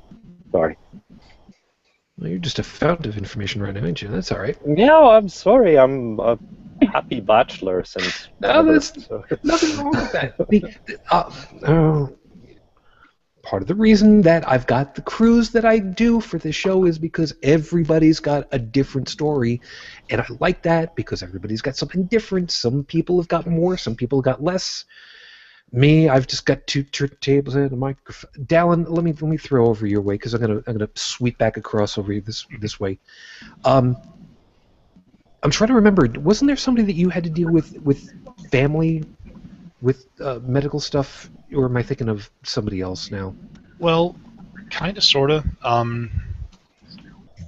I personally have not had to deal with any kind of power of attorney issues, but my brother, who still lives in the same town as we all grew up in, and where my mom still lives, he was the executor of my father's will, and he also was granted power of attorney by my mom in the event of any kind of medical issue comes up where she can't communicate her desires. I don't know the details of what his instructions are, but I was also just looking in terms of how easy it would be to get power of eternity.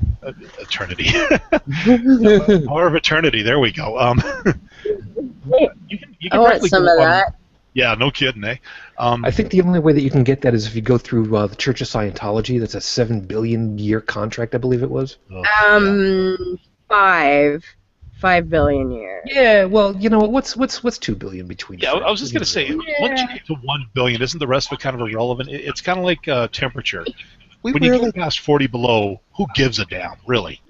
it's barking ass cold. Anyways, We rarely discuss Scientology on here anymore, I realize, and yeah. I just did a show on before I why? left.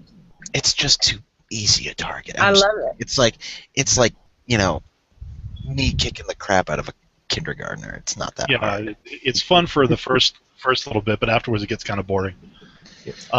Anyways, I was just looking what it would be like to get, to get power of attorney or to grant power of attorney to someone here in Canada. I mean, you can get the forms online and fill them out and then turn them in. So I don't know how that works in the States, but if the mechanic is the same, the mechanism is the same, what I'd recommend to Bobby and Ashley moving forward, and any other couple like that moving forward, is get that stuff done. Like, if you're in a relationship where you figure you're in it for the long haul, get paperwork like that in place, even if there's no foreseeable medical crap coming in the future. You Like, don't know. get it done. Lay the foundation, especially if, like, you look at Ashley's situation here. I mean, her religious mother is going to be making decisions for her, which, okay, I'm going to go paranoid and say probably the decisions being made will not be in her best interests, Yeah. fully. I would say get that kind of power of attorney, living will, whatever you want to call it. Get some kind of paperwork in place, especially if it's available to you. And this is probably going to sound more complicated than it should be, and I'm probably going to get some disagreements on this. But you might even consider maybe setting up a document for multiple people to reach a decision on that. For example, when my mother passed away last year, the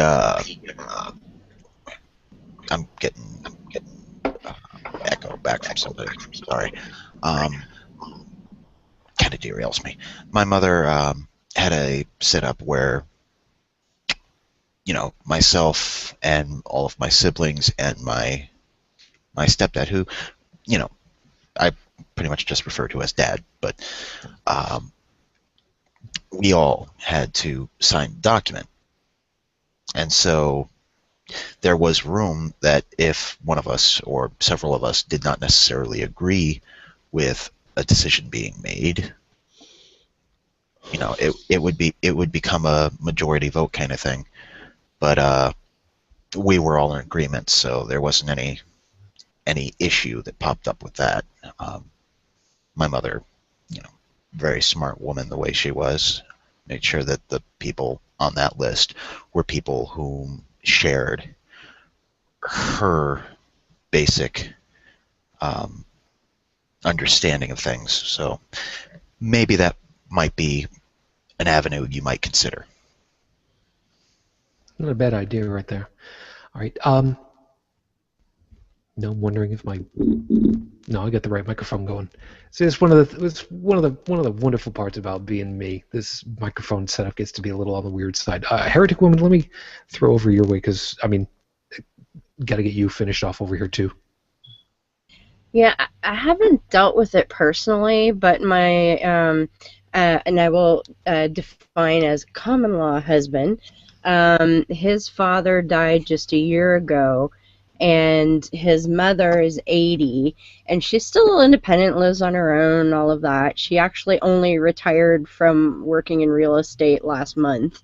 But she's, he and his siblings, she's granted power of attorney over certain aspects. So she has one daughter who's a nurse and another daughter so her daughter's granddaughter is a nurse. So the ladies have control over the medical stuff, and then the fellas have control over, like, hubby deals with stuff that breaks. We're the only ones that actually live in town with her. The others live in Toronto area and Newmarket. So he has control over, things like the car and the water heater we just had to deal with, and she got a new furnace and all of that kind of crap. And the other brother deals with some of the financial stuff. We do some financial and he does some financial. So they've sort of all divvied it up because it was his father that took care of most of that stuff. So for some things she's fine, and other things she's never had to deal with before. So it's not like they're completely doing it for her, but they're there to kind of make sure she's doing it correctly and that she doesn't make a mess for herself, kind of thing. So it's interesting that way, sort of all divvied up, and I'm still always tech support. It's funny you should mention about that. As far as tech support goes, so let me kind of wrap a little piece on this before we get ourselves on out of here. There are a lot of reasons why marriage is important. And love is only one of them. It's arguably one of the most important, but the legal aspect of it all is probably the far more cantankerous part of it all. Now, what Dallin was talking about earlier about getting religion out of it all, there's a certain amount of yes for me. There's also a very large no. Religions have used marriage the same way that they have used every other life event as a next moving on point. Because of my history for Roman Catholicism, what I've seen doesn't necessarily translate for everybody else, but get an idea. You go through, you're born, you are christened, you've got water and oil draped over your head as an infant child in a little who only knows how clean the water is bathtub in the church to signify congratulations, you're born, you're in the family now, you're part of the group.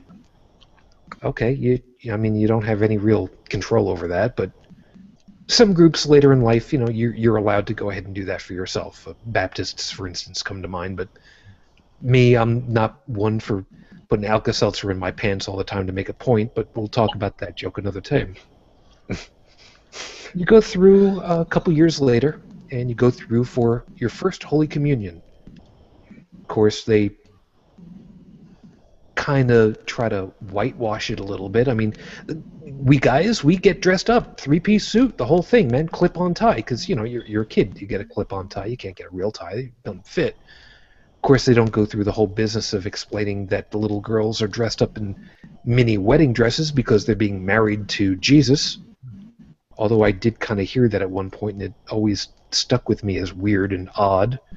But, hey, whatever. They want to put some transubstantiated meat into some little lolly character face. No, it's not creepy at all. But it's a next step in, your life.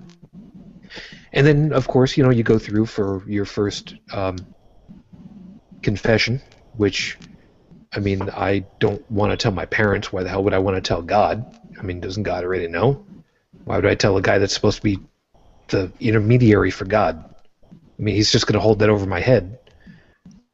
I didn't want to go for child counseling. Why the hell would I want to go to a priest?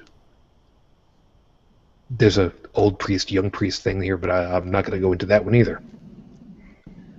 And then, that's when you're at a certain age. And then you go another couple of years and you go to confession. And then you go to confirmation and you confirm, yes, I am actually part of the group. And I volunteer to be part of it. Read the Bible. Why would I ever need to do that? I just need to fill out these ditto pages and answer some questions. They're multiple choice, and here are the answers anyway. And thank you very much. I'm fully fledged in the church, and you know who I am now, and that's good. And spoilers, I need to pick a new name for myself that's approved. So, and then you're part of the group for all of life, theoretically, and then you can go on, you can be married, which is now, a thing that you can do if you really want to, and actually celebrate that you're moving on with somebody else. And you're going to get to repeat the process all over again from the other side of it, as no longer being the subject of, but helping the subject. So it just kind of becomes the question of, on that angle, and the joke is actually pretty funny when you think about it. A chicken is just an egg's way of creating another egg. Now I know that's kind of makes you think and stop for a couple of seconds and laugh and then do a double take and wait a minute. But that's really what the whole purpose of marriage is for religious purposes. It's another celebration, another life moment, and you get to start the whole process all over again backwards. Because maybe you're going to make a new child or bring in a new child, and they get to be part of the group by going through the water bucket brigade, and then the dress up brigade, and then the tell us all of your woes brigade, and then the whole except that you're actually part of the group brigade, and then get married brigade, and then start it all over again. It's just a perpetual cycle of back and forth in one big circle. And maybe that's really what the biggest argument becomes.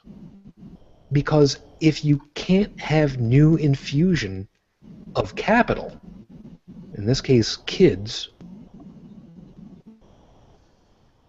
where is it good for you? That's called winning by attrition for our part. Because once same-sex marriage is, you don't want to go ahead and perform it? Fine. Why should we stick around with people that don't accept us the way that we are? We're just going to go ahead, pack up our bags, and take my spouse and my 2 adoptive kids, and we're going to go on our own way. And then we win by attrition. Same-sex marriage should just be called what it is. Marriage. It was shown before in the 60s that you can be married to somebody who has a different skin tone. And what really did it matter?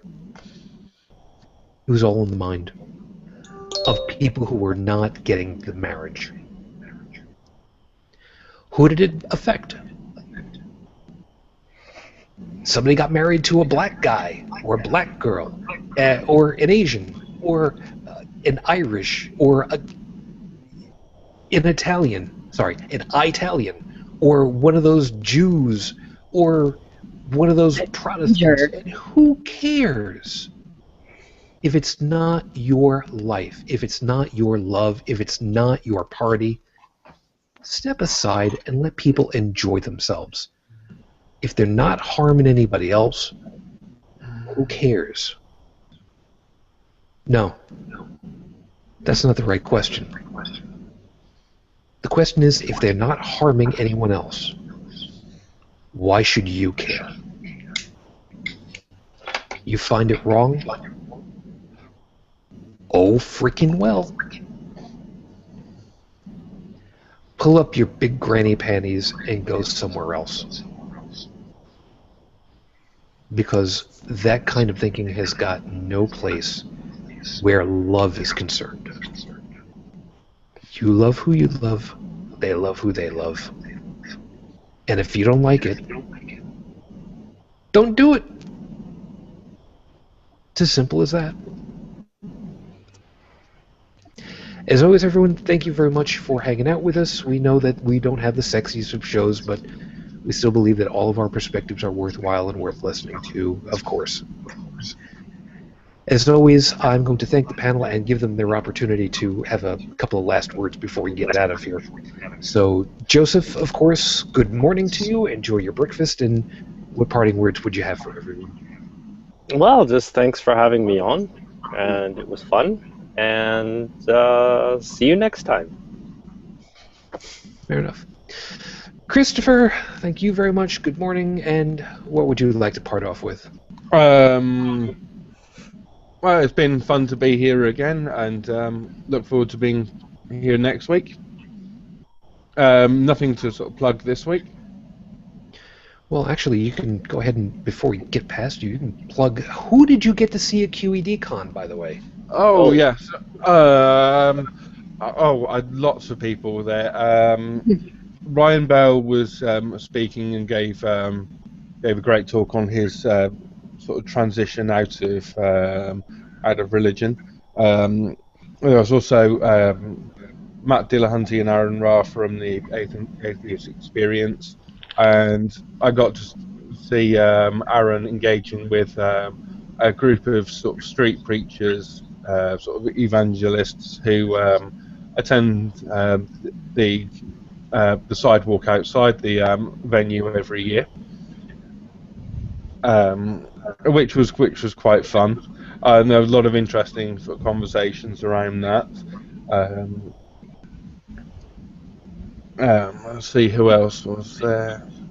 As I mentioned earlier in the show, there was Marcel Dick from the Netherlands with his promoting the eating of insects, which was quite fascinating, and various other panels. For the full list of speakers, check the QEDCon website, and I understand they're going to be putting up videos of some of the presentations there. But it was a great time, and really nice to see some of these people that I've watched online for some time. Very cool. I'm hoping that we'll have some pictures and such for you later.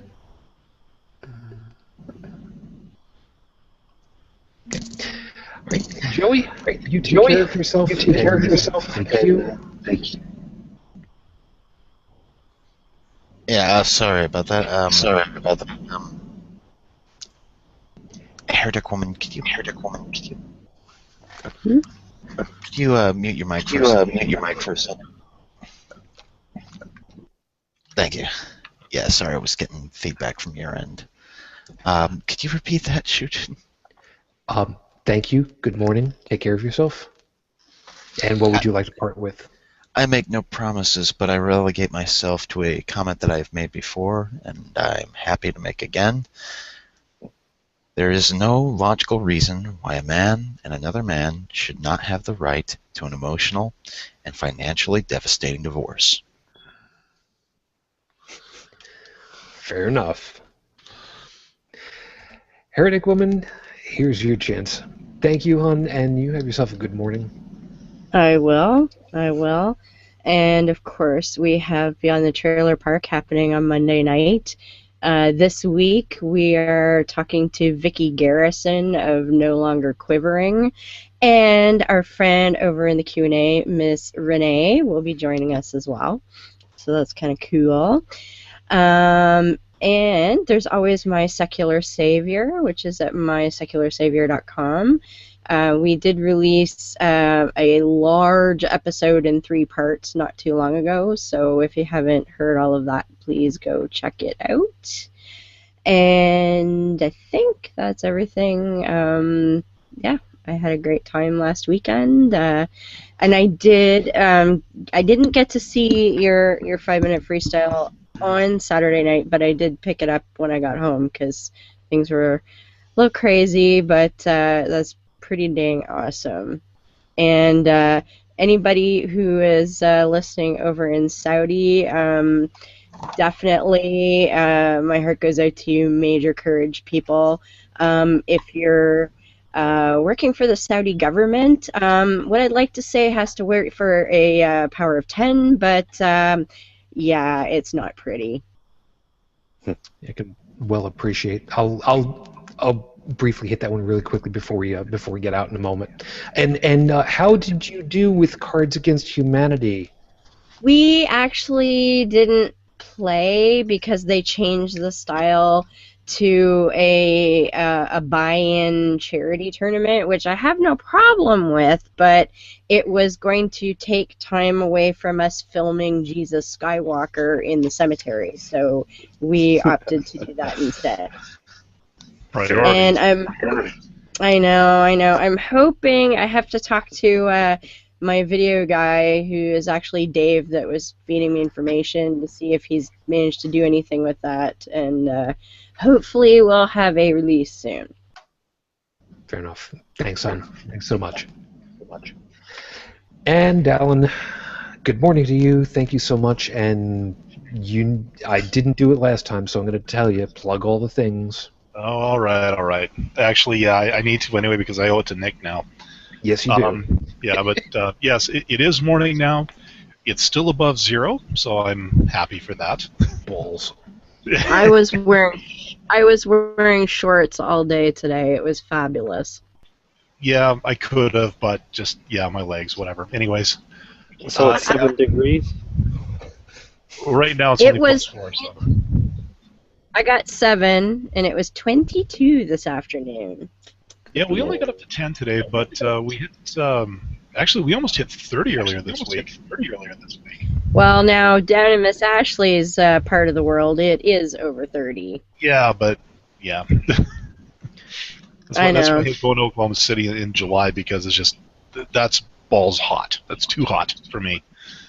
I got off the plane at midnight, and I was like, where can I go change? This is incredibly hot. Yeah, And sounds like- Ashley was wearing yeah, sounds like- jeans and a sweater. It was 76 degrees sunny today, and I am just so very sad that my motorcycles are both out of commission. Oh God, that's gotta suck. Dallin, good night. Anyway, yes, I know we're circling the drain here. Yeah.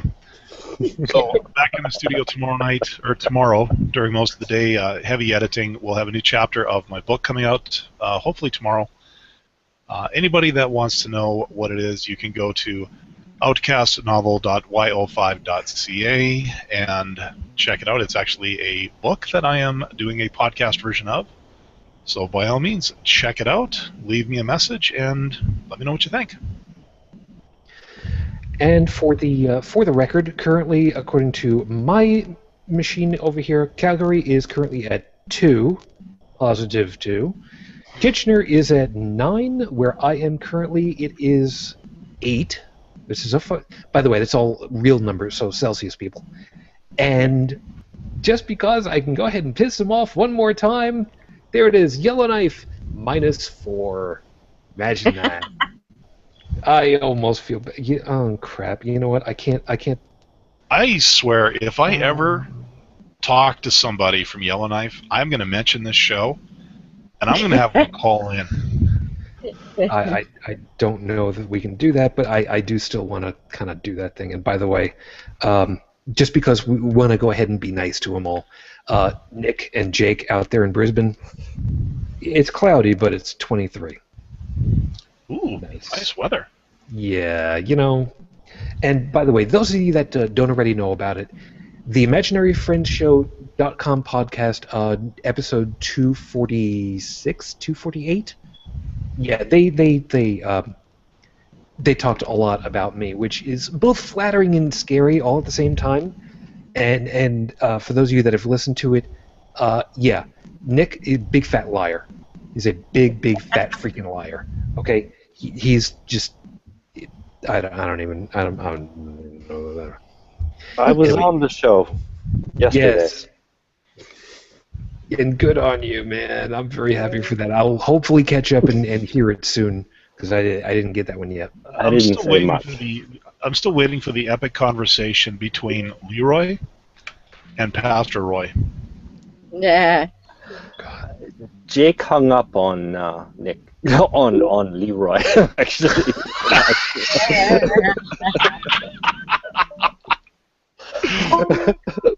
Oh my god, okay, so for those of you that don't know about it, last episode, episode 62, when we had Nick on, you should really watch. You should really watch and listen how Nick talks about, oh god, about Leroy Harper and Jake. They have a very sordid history, the two of them. Well, considering what Nick told us about the origins of Leroy Harper, yep, and how he came to be, I can see the gears turning in Jake's mind about the whole thing. And yeah, if his visual is lining up with mine, I'd want to nope the hell out of that too. See, Yep. he's got Leroy Harper. Shujin has Mark Hamill. I used to do a good Herbert the Pervert, but I can't anymore. I don't even know. And you know, thankfully, this show is really helping me brush up on my Pastor Manning. Oh, that's great. Oh, and I do a Pee Wee Herman. That's true, yes. Oh no. Well, and I have Diamond down at the Wellness Center, Ruby, because I work with Diamond down at the Wellness Center. You know, she's teaching me how to make people happy all day long. That's demonic! Hey, Chris, wait a minute. Chris, Hey, you're Deborah? cutting out now. sorry. Yes. Deborah, when are we likely to be hearing from Diamond and Co. at the trailer park again? Any I ideas? don't know. Hopefully soon. Now, Professor Steven did do a bunch of interviews at the ReasonCon. We did try to do a live broadcast, but the Wi-Fi in the room that we had Yeah, I was saw that. no one, like not even Atheist Analysis, could manage to get anything happening. So he will be putting out that reasonably soon. We are hoping to have Cash back with us sometime maybe this month. It's just his work exploded and he had to take care of that. So, feeding the kids and all that kind of thing. But he is absolutely coming back. Awesome. Yeah, Awesome. So as the last item then, Cash, yes, we miss you, but we so would much rather know that you're doing okay for yourself and your family. Don't worry about it. As always, I say to everybody in a situation like this, we're here for you. Don't ever think it's the other way around. We're here for you. Take care of your stuff. We'll be here. Don't worry about it. If anybody would know about it, Dallin would know about it. I mean, how many years in between was your longest stretch? 2 years? Yeah, you could say that. And still, people were subscribed and waiting for it, and finally we're just like, new episode? Yes! Yeah, I start every time new content hits, people are just jumping all over it. And yeah, Cash, you might shed a couple along the way, but you've got a core of what Stan Lee calls true believers. Yeah. And yes, I take that completely out of context. True non-believers. Well, yeah. I was waiting. Okay, but you've got your core, and I can't speak for everybody on this panel, but I say that I'm part of that core. Looking forward to seeing you back, but believe me, I know when real life kicks you in the balls. Sorry, not power of 10, but whatever. About it. Yeah, when life gives you that nice big groin punch like that, you got to listen.